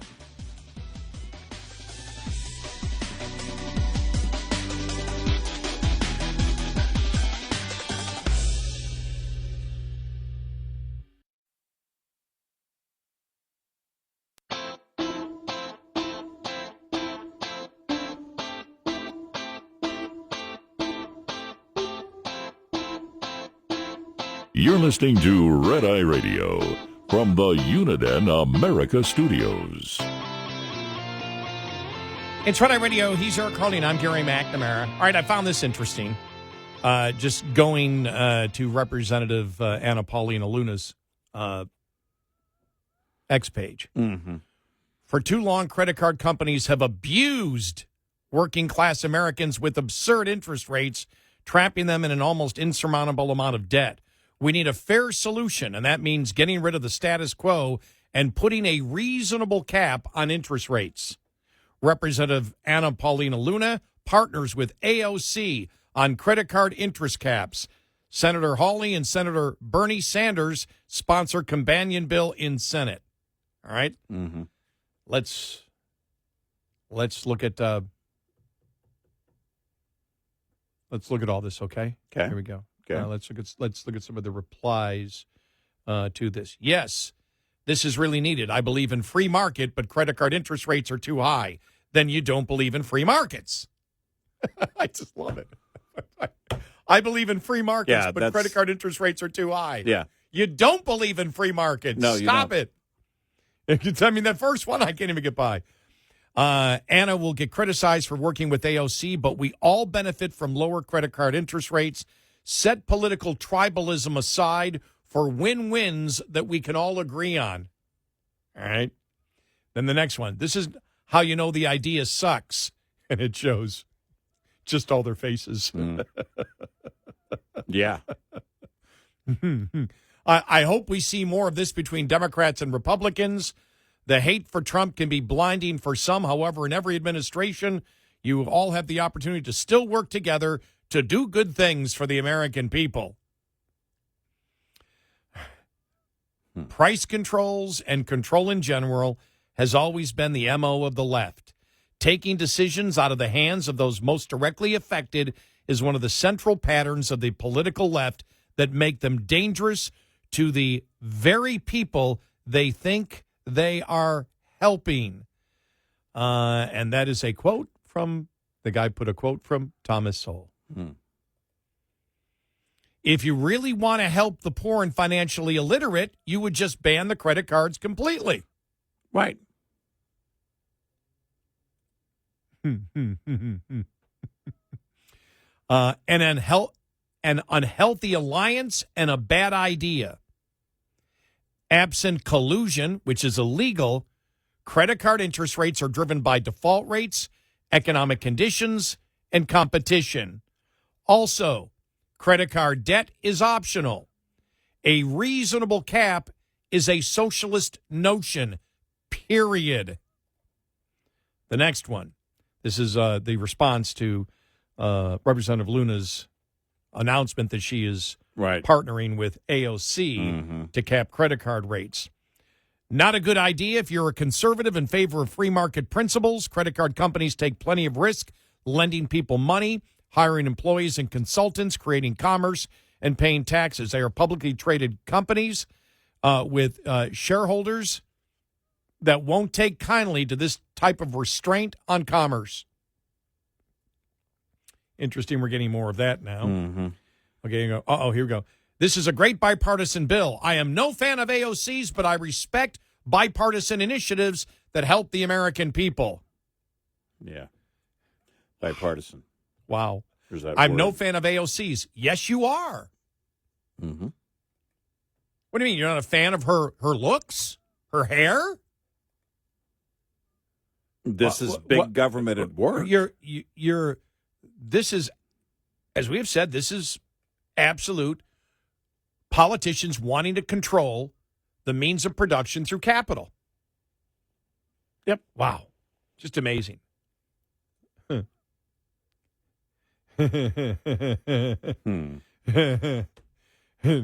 Not surprising given your commie desires to ban foods. Right? Oh, wow. Representative Luna, banks provide the credit on credit cards. Credit card companies, namely Visa, MasterCard, Discover, operate the transaction systems. They don't provide the credit.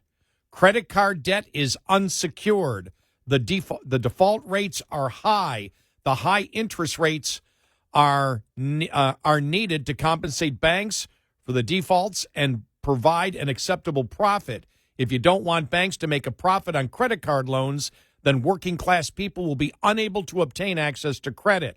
I'm disappointed that either you are unaware of how credit card works or you're just playing this for cheap political points. Look, liberalism has worked for a significant period of time, and there are Republicans out there. They call themselves, well, we care about the people. They are doing the exact same thing. You're a victim. Mm-hmm. You're a victim of the banks, and that's what they're saying. They're playing the same old crap the Democrats have sold you, but they put the GOP label on them, and you're like, oh, okay, I think that's good. Yep. They're mavericks. They're mavericks. The free market should set debt rates based on customer risk. Should never be set by the government. Mm-hmm. This idea is almost as bad as Trump's tariffs. All that will happen is banks will issue less credit to people they deem more of a credit risk. Since they'll issue less credit, it also means costs will go up for people with high credit ratings to fill that gap. The key risks of this: reduced credit availability, as we all know, shortages and market distortions, which we've talked about already, increased cost of or fees elsewhere, reduced quality and innovation. You know why Trump might not go for this? I don't think it's going to get passed in both houses. But then again, it may with Democrat support. Well, I'd like to see the head count on it right now, because I don't know. Well, I don't know if it gets done in the House. Why wouldn't Trump support it? What will happen? Let's say they pass it at 10%, and another 10 to 15 million people lose their credit cards. Mm-hmm. That affects sales on the retail level. Oh yeah. Here's another one. I'm reading the comments here from Representative Luna, who is now partnering with AOC to put a cap on credit card debt. And we still ask the question, if credit card interest rates are too high, Everything is too high. Should the government cap prices on everything? If you're a Republican, do you believe the government should cap prices on everything? And if not, why should credit card debt be singled out? Well, again, if you're trying to help the people, help them. Do everything for them. How much credit card debt are you in that selling your soul made sense here? Americans agreed to these absurd, quote, in quotation mark, absurd interest rates. They literally have to apply and agree to them. No one is forcing anyone into this. Nope. I think in general it's worthwhile. For me, I haven't carried a credit card balance in over 25 years, so it makes no difference. My concern is that folks would be more willing to rack up debt if the interest rate was lower, except for the fact the people that might do that won't have a credit card. I mean, if you have a lower credit score, if you're more inclined to carry debt and you have a lower credit score, you probably won't have a credit card going forward. This other comment, I need to see the actuarial data, but I suspect that such a rate cap would disqualify a very large proportion of society from obtaining credit. Credit companies exist to make a profit, and the loss would be too great if the risk can't be covered. Pretty straightforward. Yeah, right. I don't know if most people realize it, but this would not be beneficial to most people. The credit card companies will not choose to extend credit to low to mid credit score individuals and will close existing lines of credit. When you cap interest rates, higher risk borrowers like new graduates and those just starting out will be cut off. Mm-hmm. Will you accept the blame for them being unable to build their credit responsibility and thus later being denied the ability to finance a car or a home? This is a terrible idea, Representative Luna. I strongly recommend you read up on what caused the 2008 mortgage crisis. This good-intentioned bill will devastate millions of Americans in the long term. Yep. So there you go. And it goes, and look, I'll be in agreement with everyone probably out there. Getting into credit card debt's one of the worst things you can do. Mm-hmm. I know. I was a bill collector. Mm-hmm. I primarily collected credit card debt when I was a bill collector. I did it. I know how people can get them into incredible financial problems. Mm-hmm. I've seen credit card debt destroy marriages. Mm-hmm. Yep. It's horrible, but it's a choice that you make. And I've talked about it before because I worked as a bill collector. When I got my credit card, I was very careful. One time, this goes back, I don't know, 1986 maybe. Mm. I had an engine blow in my car, and I couldn't afford to get a new vehicle. Right. I had to replace the engine. It was $1,500 back then. I think how cheap that is. I know. Yeah, I know. I had to use one time, and it was replacing the outdoor AC unit, the outside AC unit, and it was only $1,100. That was 30-something years ago. I remember the interest rates. Yeah. I remember for a couple of months period. Remember you could get, they would send you, they do it now, but they would send you the promotional checks that you could put your money into, the other credit card. You could transfer your balance, mm-hmm. but there wasn't a minimum interest charge. There wasn't a minimum charge. Like in the late 80s, early 90s, they didn't have it. Right. You could actually transfer it for free because they figured you would continue on it. I used that a couple of months to extend it because I just could not handle the interest rates. Mm-hmm. It was the only time, and it was probably for a 6-month period, the only time ever that I, let my balance go beyond, using it. The other thing is, let my balance go beyond paying it off every month. Mm. The other thing is, new restaurant open right around the corner from me, no cash. Mm-hmm. I was in the airport this weekend, no cash. Right. A lot of places are going no cash. Right. And I was in a place the other day. We're not equipped to take cash. Yeah. 3 places this weekend. Yeah. And the other thing is, what will people use instead? Their debit card. Ugh. Yeah. Never. Mhm. Credit card is their money. Well, then you get into the conundrum of fraud, right? Because if fraud is committed and they get your debit card, they can drain your account. And while your bank may say, "Okay, no, we recognize that as fraud and you're covered," it may take some time to get that money back into your account. And it's your money. Yeah. That's your cash in your bank account. Whereas it's why if I swipe at the pump, I use a credit card only. The only time I ever use my debit card is at my bank, my branch at their ATM. Mm-hmm. It's like I don't want to take the chance. It's my money. Right. Yeah. I won't do that at a restaurant. Yeah. Same with me. I don't use it anywhere else at all. And so interesting just to see the comments on it. On Representative Paulina Luna. Again, this is where you've got now, and I call them youngins because they're a lot younger than me, except for Bernie. Josh Hawley. Josh Hawley's over 20 years younger than me. Wow. He's a young maverick. And so is AOC and Luna. They're a lot younger than I am. They really don't seem to understand economics at all. No. They seem to be the new Republican populists seem to be completely clueless on economics. Yeah. Yeah.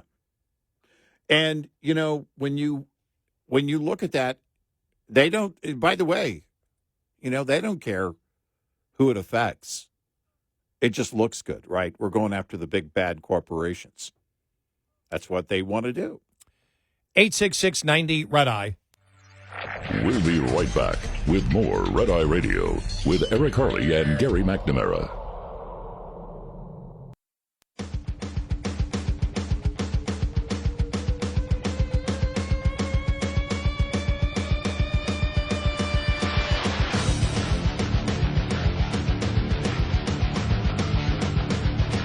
It's Red Eye Radio. He's Eric Harley, and I'm Gary McNamara. Welcome and good morning. Coming up, more of your calls and comments on the credit card cap on rate, interest rate proposal. Hold it. Let me get a drink of water here. Yeah. I really do wonder what the head count is, because I think you're going to have I think you're right. On Democrats, I think it's a given. This is a softball for them. Unless they can't do the bipartisan thing because, it's the GOP. But I don't know why they would vote against it otherwise.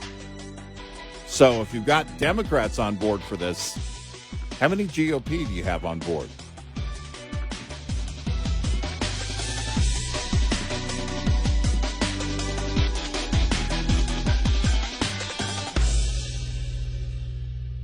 This is Red Eye Radio on Westwood One.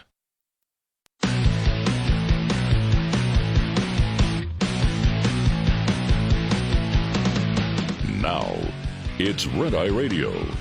Gary McNamara and Eric Harley talk about everything from politics to social issues and news of the day. Whether you're up late or you're just starting your day, welcome to the show.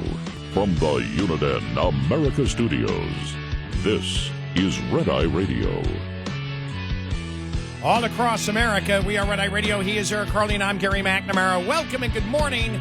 Thank you so much for being here this morning, as always. Thank you. All right. Republicans now proposing credit card caps on interest rate, tariffs, a whole bunch more.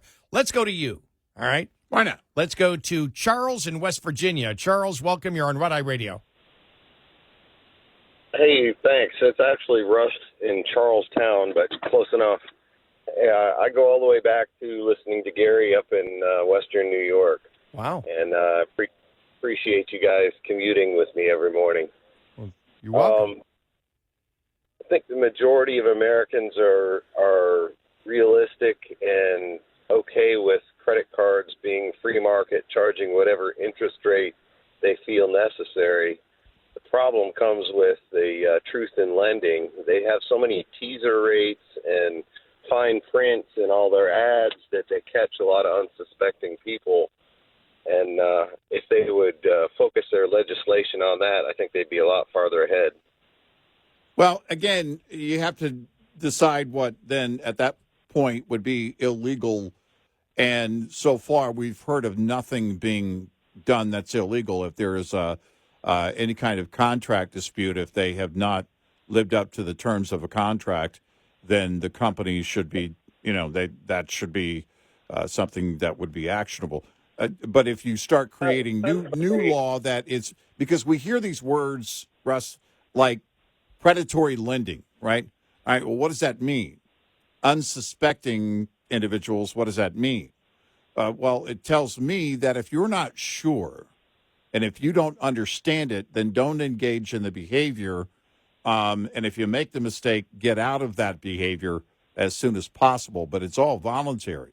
This isn't something where they're trapping them or changing the conditions of the contract after the fact, which, again, would be illegal. Look, I'll say. But Go ahead, Brett. Go ahead.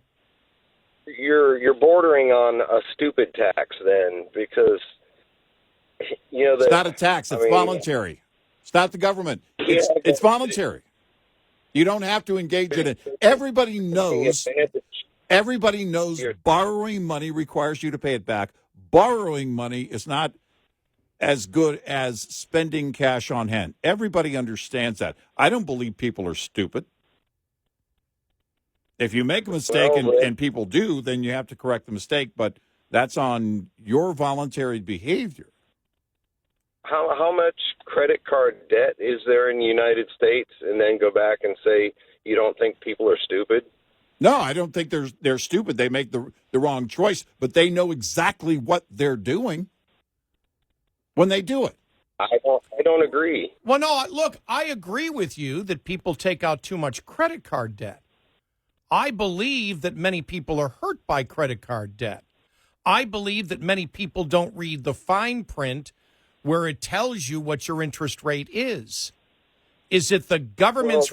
make it more clear to people what the actual... why do they have to put it in little teeny tiny print for us geriatrics that can't read it? All right, so if they put it in giant letters, do you think people would read it? Yep. Well, my dad's 99 years old, and he knows what his credit card rate is. Yeah. But if you're saying that they should be clearer on it, that's fine. But remember the last time government got involved in doing something like that, their transparency law for airlines, where they came out and said the airlines aren't being transparent because the airlines give you what their cost is, and then when you go to the final thing to check out, they show you what all the taxes are from the government. And they said that's not transparency. What transparency is for the government is just giving you the cost with taxes and whatever taxes and fees right up front. I looked at it and said, no, I like to know what the airline cost was, and then they listed all the government fees. That, to me, was transparency. So if you're looking for the government to give you transparency on it, they actually did the opposite. They didn't want you to know what the taxes were that they were putting on all these things. So, again, I would be for clarity. I'm always for clarity on it. But the fact is that's not the discussion we're having here. Well, the discussion we're having is on should the government regulate. Thanks, Russ. Should the government regulate the interest rates? Well, and the clarity comes, the reason there's so much language is because everything has to be clarified. You know what I mean? That the whole point of including so much in the small print is because everything has to be, it's a contract you're signing. You're borrowing their money, and they're letting you do that at will. You don't have to call them every time you use the credit card. You walk in, and you don't even swipe it anymore. You tap it. You don't even have to do that. Load it to your phone, and then just wave your phone. It couldn't be easier. We saw this massive explosion in credit card use in the 80s. It's what really created the whole mall trend. because they went beyond it. For our parents, it was like, you didn't want to get into that. They knew the danger.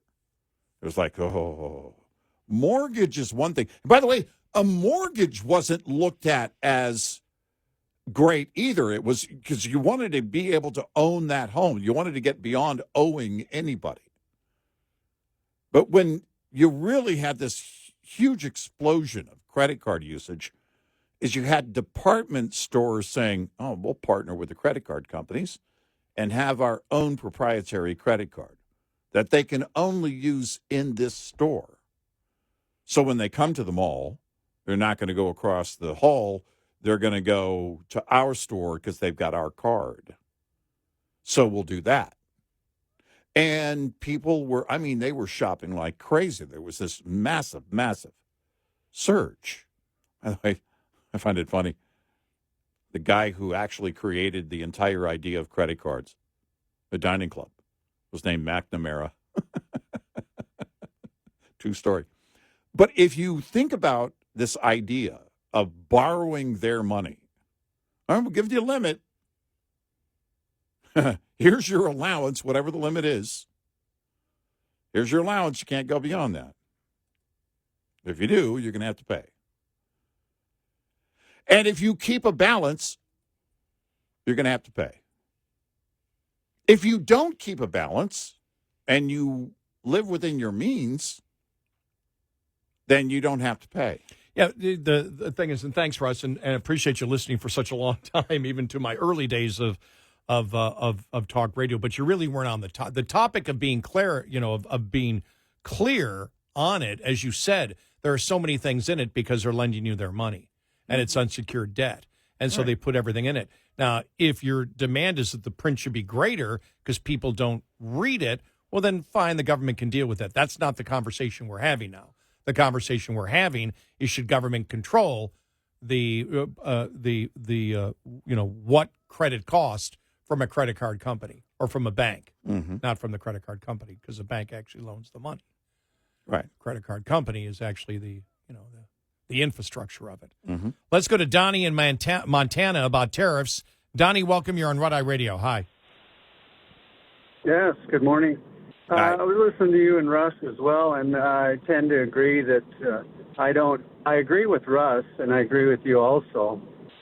I wasn't really calling about the tariffs, but I can tell you something that I do know about that. I believe that, I could be wrong, 80% of that is just poor decision process. It's self-inflicted. The 20% is maybe a need, and we live in a country of I want instead of we need. And, we have a couple of people working for us right now in our government that are working for free trying to straighten it out. And, I think we need to give everybody the benefit of the doubt. But, if with these tariffs and all of that and credit card, it's all self-inflicted. We're not willing to go without. And if we were, we could probably tough it out a little bit. A car comes in from Canada or a vehicle and it's overpriced. It sits on the lot for a year. Canada is going to say, we don't want our truck back. We sell it for less. It just kind of works out. But it doesn't. But it doesn't work out because you're assuming that a full car is made in Canada, where it doesn't. Where the car parts cross between America and Canada and Mexico sometimes 6 or 7 times. So when you apply that, yeah. So when you apply that tariff, I understand that. You're affecting Americans. Americans are getting hurt. I understand that. So what's the goal of a tariff then? The Americans are getting hurt because they have to have that vehicle, or are they getting hurt because they can't go without? You tell me. Now, I can go without. I can go without. That's not the point. Is the government's role, is the United States government role to make you have an incentive to go without a product? No. It's not the role of government. Absolutely not, but it's not. I agree with you there. It's not the role of government. Yeah. But, we have to make good decisions, too. We can't control what they do. There's so many leaders that have corrupted our system and stole from our American taxpayers that it's not repairable. And, we just have to stop at some point and say, hit them with our pocketbook. Don't spend it. And All if right, it affects I'm not. America, Look, it affects America. you're talking about let's not confuse personal responsibility with what the role of government is, because they're two separate. I'm not trying to. Yeah, they're two separate trying to. topics. They're two separate topics. I understand. Yeah, that's all I'm trying to say is we're talking about we're talking about one topic and everybody's talking about some other topic when we get to them on the phone, and it's just like that's fine. We can Thanks, discuss Sonny. anything, but we're trying to stay on the topic, for example, of tariffs, and that's what you called about initially. Well, And then we especially, when you start saying, things that you need, things that you don't need, and that's all good and well when you talk about making the choices for your own life. But when you get the government involved in talking about things you need and don't need, that smells like communism. Yeah. Because you don't need that many choices in deodorant. That's what Bernie thinks. I don't think that way. I think free marketplace. And if 99% of the deodorants suck, then those are the ones I'm not going to buy. Well, in fact, it really comes down to preference in a free marketplace. This is what we're talking about. And then the government coming in and deciding the winners and the losers.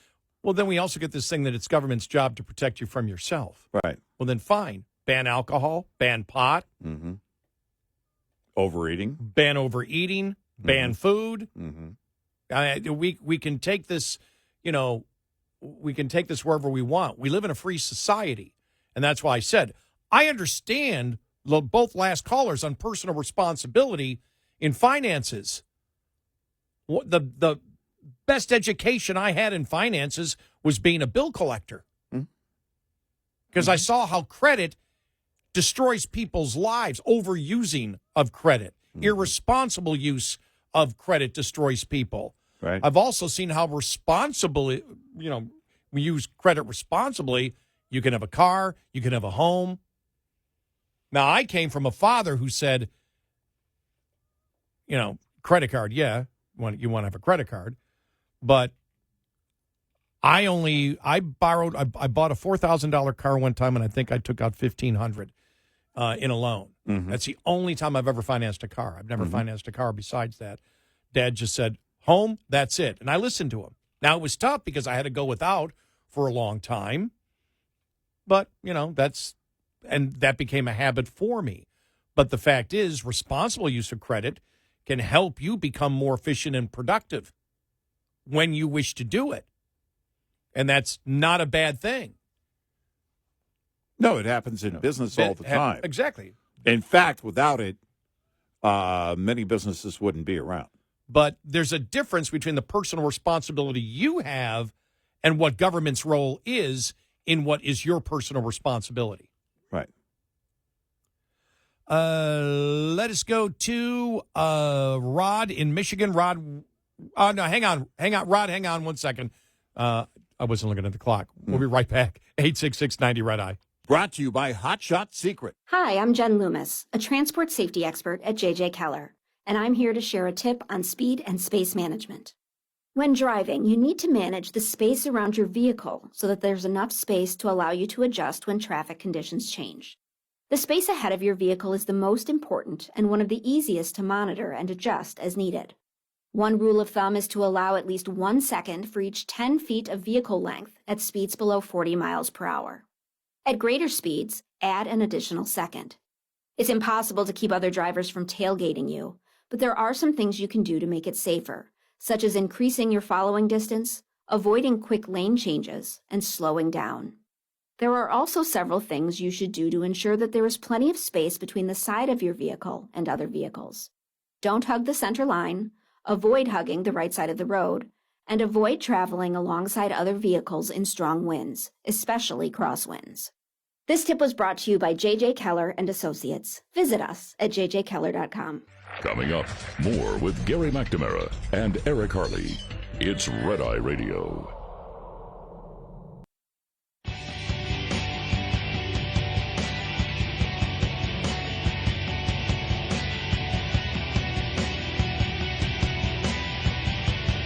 It's Red Eye Radio.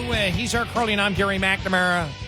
Let's go to Rod in Michigan about credit cards and capping rates. Hi, Rod. You're on Rod Eye Radio.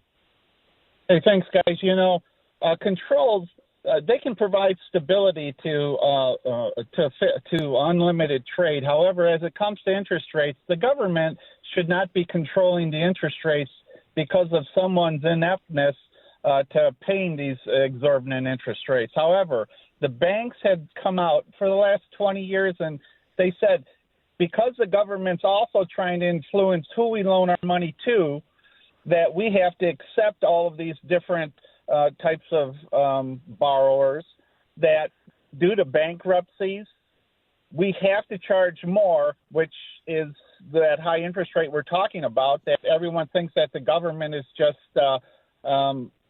trying to maybe control it.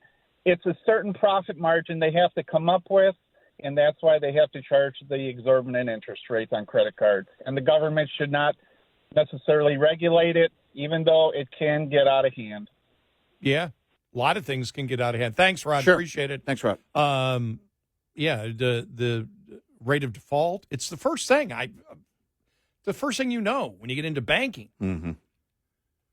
Got to be careful who you lend credit cards to. It's not secured credit. It's a number of things, and it can be market conditions too. When we went through the 2008-2009 recession, a family member of mine is an underwriter for a major company, and everything was reassessed after that. Credit lines were reassessed. We're talking major purchases. Tens of thousands of dollars being borrowed at a time for each person. Well, those underwriters had to go in and basically do a reset. Because of the recession, so many people were hit while their credit scores dropped. So they kind of moved the goalposts and lowered them to help people get that credit. Now, it also meant that people with lower credit ratings, as is always the case, had to maybe pay half a point or more higher. So it was going to be more expensive to borrow that money. It's how it goes. This is exactly how it goes. And people understand this. You know, when you borrow money, you have to pay it back. And the longer it takes to pay it back, the more it's going to cost you in interest. And there's really no way around that. And I have confidence that people... Here's what I have confidence in. Freedom, including freedom to make mistakes. Period.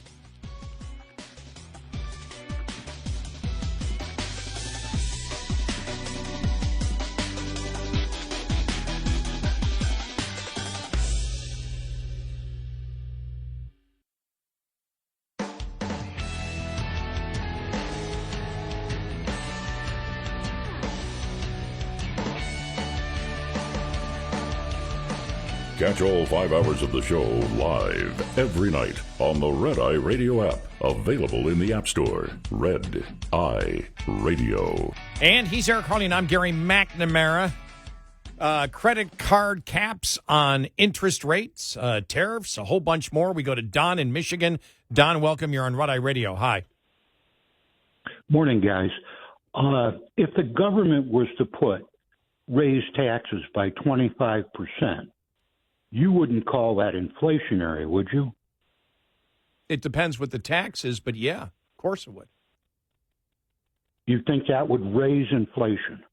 Well, yeah. By taxing people. Well, no, you take 25%. No, let me finish here. My money. Let me finish here. It depends the immediate effect. For example, income tax would mean that you would have less money to spend. So when it comes to increasing the cost, let me finish here.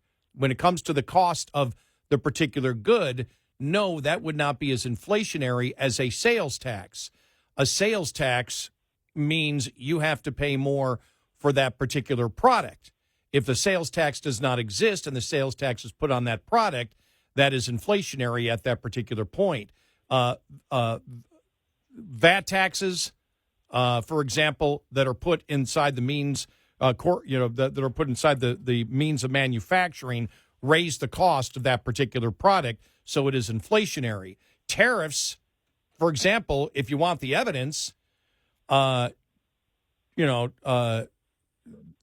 Trump is concerned about the cost of cars going up, which is why, if he puts the tariffs on, which is why he is proposing a deduction for the interest that you pay on a vehicle in order to offset the increase of cost in the car.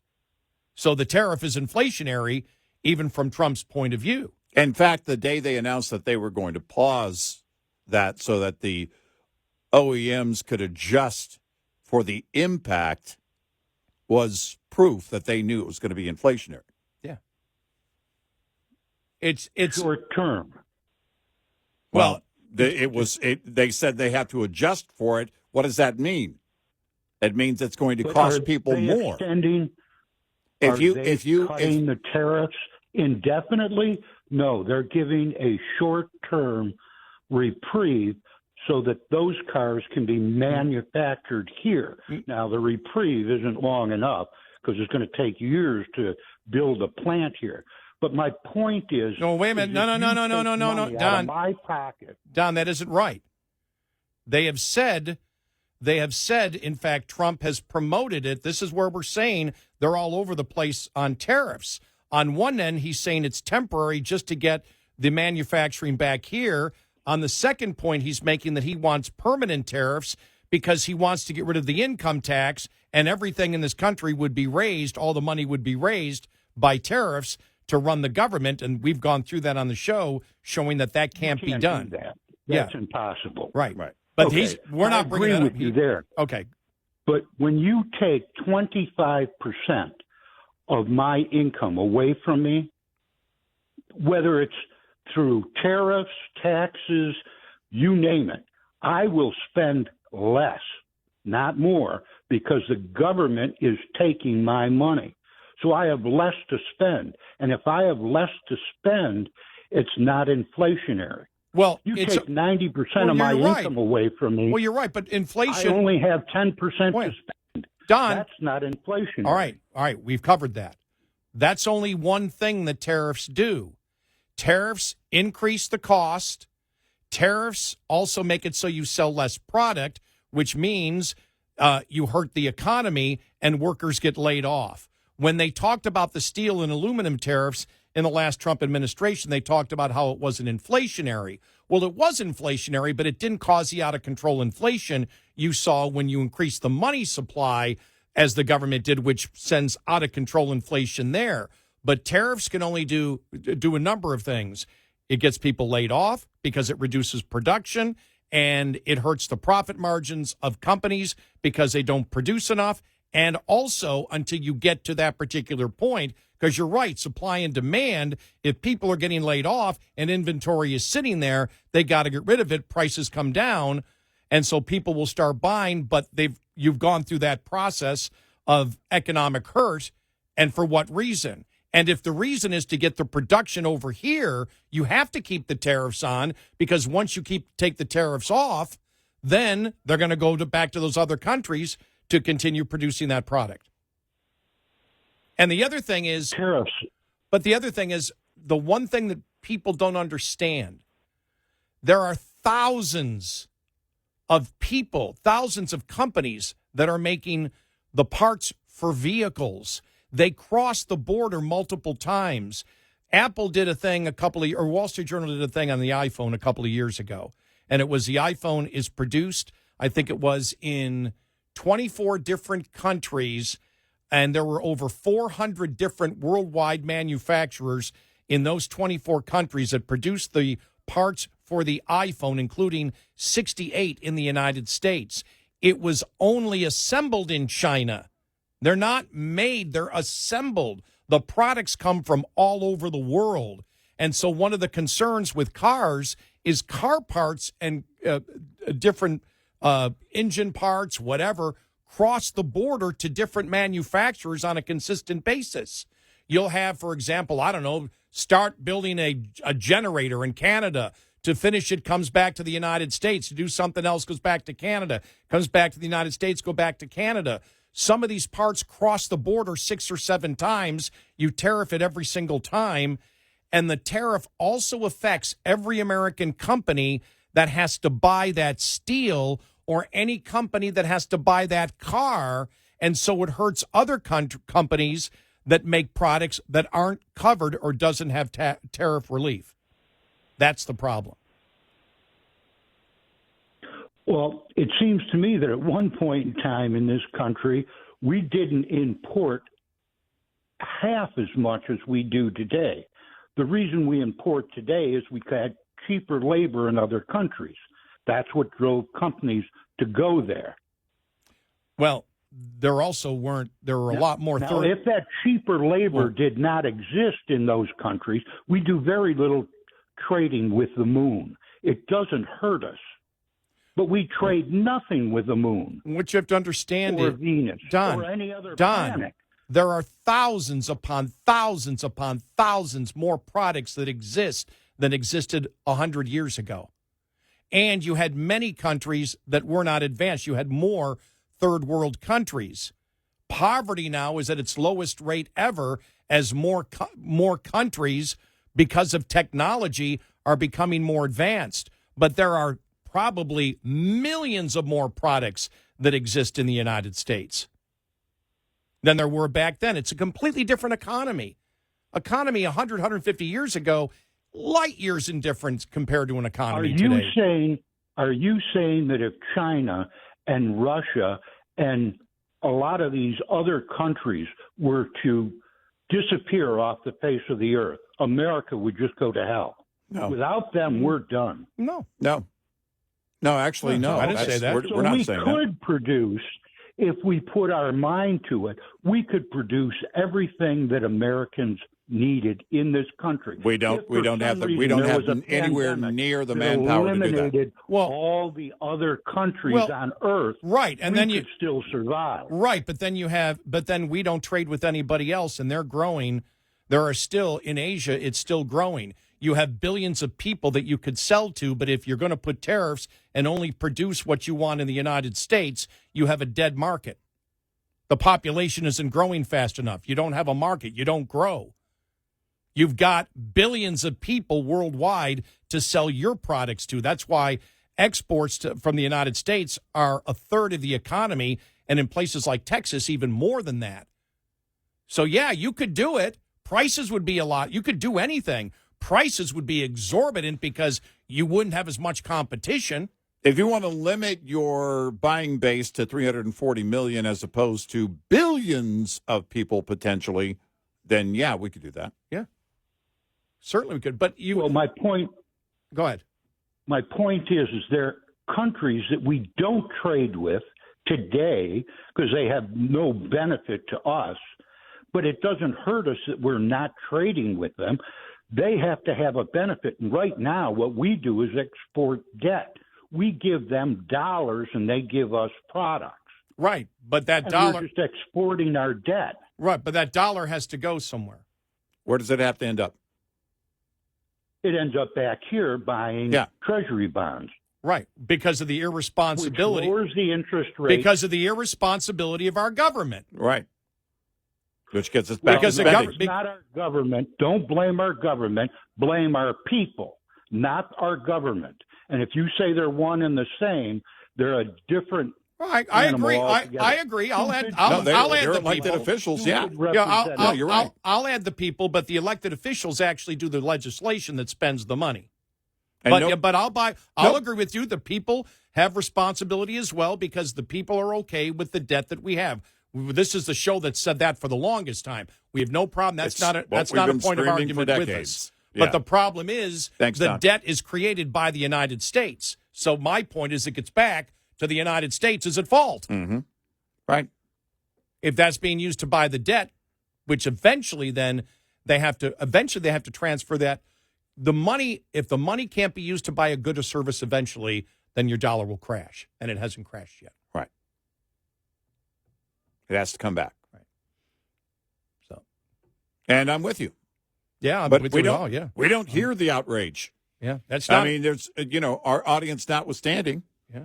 Nobody else is screaming about the $36 trillion in debt. There was no arguing point That's on a that crisis beyond any crisis we've ever seen in the making, because it will be a collapse like we've never seen. Yeah, let's talk about that immorality. Yeah. Of putting what we want today on the backs of future generations. And future generations aren't happening because we're at a record low birth rate. So who the hell's going to pay it? Which is why we joked. That's why we need to have massive immigration to put the debt all on immigrants coming into the country. I say we put it on AI. Who's going to propose that one? Who's going to propose the debt on AI? Put it on robots. Oh, Yeah. That's what you mean. All right. Yeah. That's okay. Well, 2056, right? Robots will have rights. I think they already do. Pretty sure. We'll tax robots. You telling me Mitt Romney doesn't have rights? Oh, my gosh. Of course he does. Oh, that was on the other day. Because you said that such a long time ago. I've been saying it for years. And when I was watching that Last Man Standing with Tim Allen, they're in the pickup truck, and he's in there with the character Eve and whatever. And, he was telling her, yeah, you haven't been this sad since Romney lost. And then she said something. He goes, well, Romney is a robot. Oh, my God. That was true story. I lost it. I absolutely lost it. It must have been a repeat late at night, because I don't think I texted you immediately saying, I just Last Man Standing. Because you had said that such a long time I've been ago. saying it for years, only because so funny. It's true. No, we don't disagree with you on the last caller. I think you thought he was going to get an argument from us. You're not getting an argument from us on that one. No, not at all. 866-90-RED-I. Lines open for your calls. 866-90-RED-I on Red Eye Radio.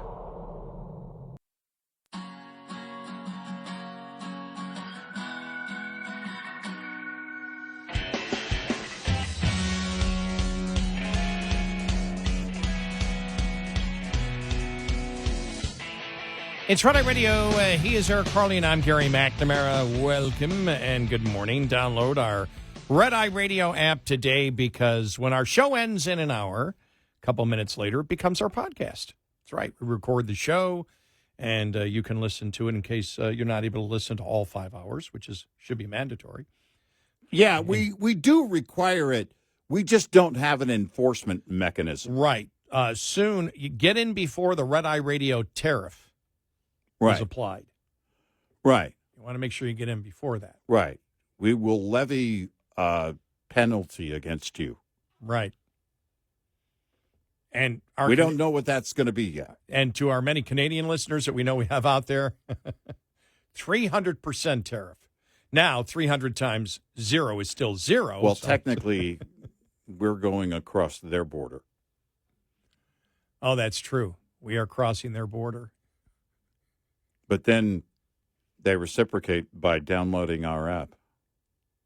This is confusing. I'm not smart enough for tariffs. Just listen to the show, would you? I can see WJR in Detroit. They're tariffing the signal. Yeah, exactly. Into Ontario. What did Eric and Gary do? Why is there this huge tinfoil barricade at the border? Wow. And how'd they make that? Yeah, we're free. Yes, we're free. And if you can't listen during the show to one of our great radio stations, we stream our show all 5 hours live on our app. We do. Yeah. True story. Tariff-free. At no extra charge. Tariff-free, duty-free. Tariff-free since 83. I don't know. Just pick the year.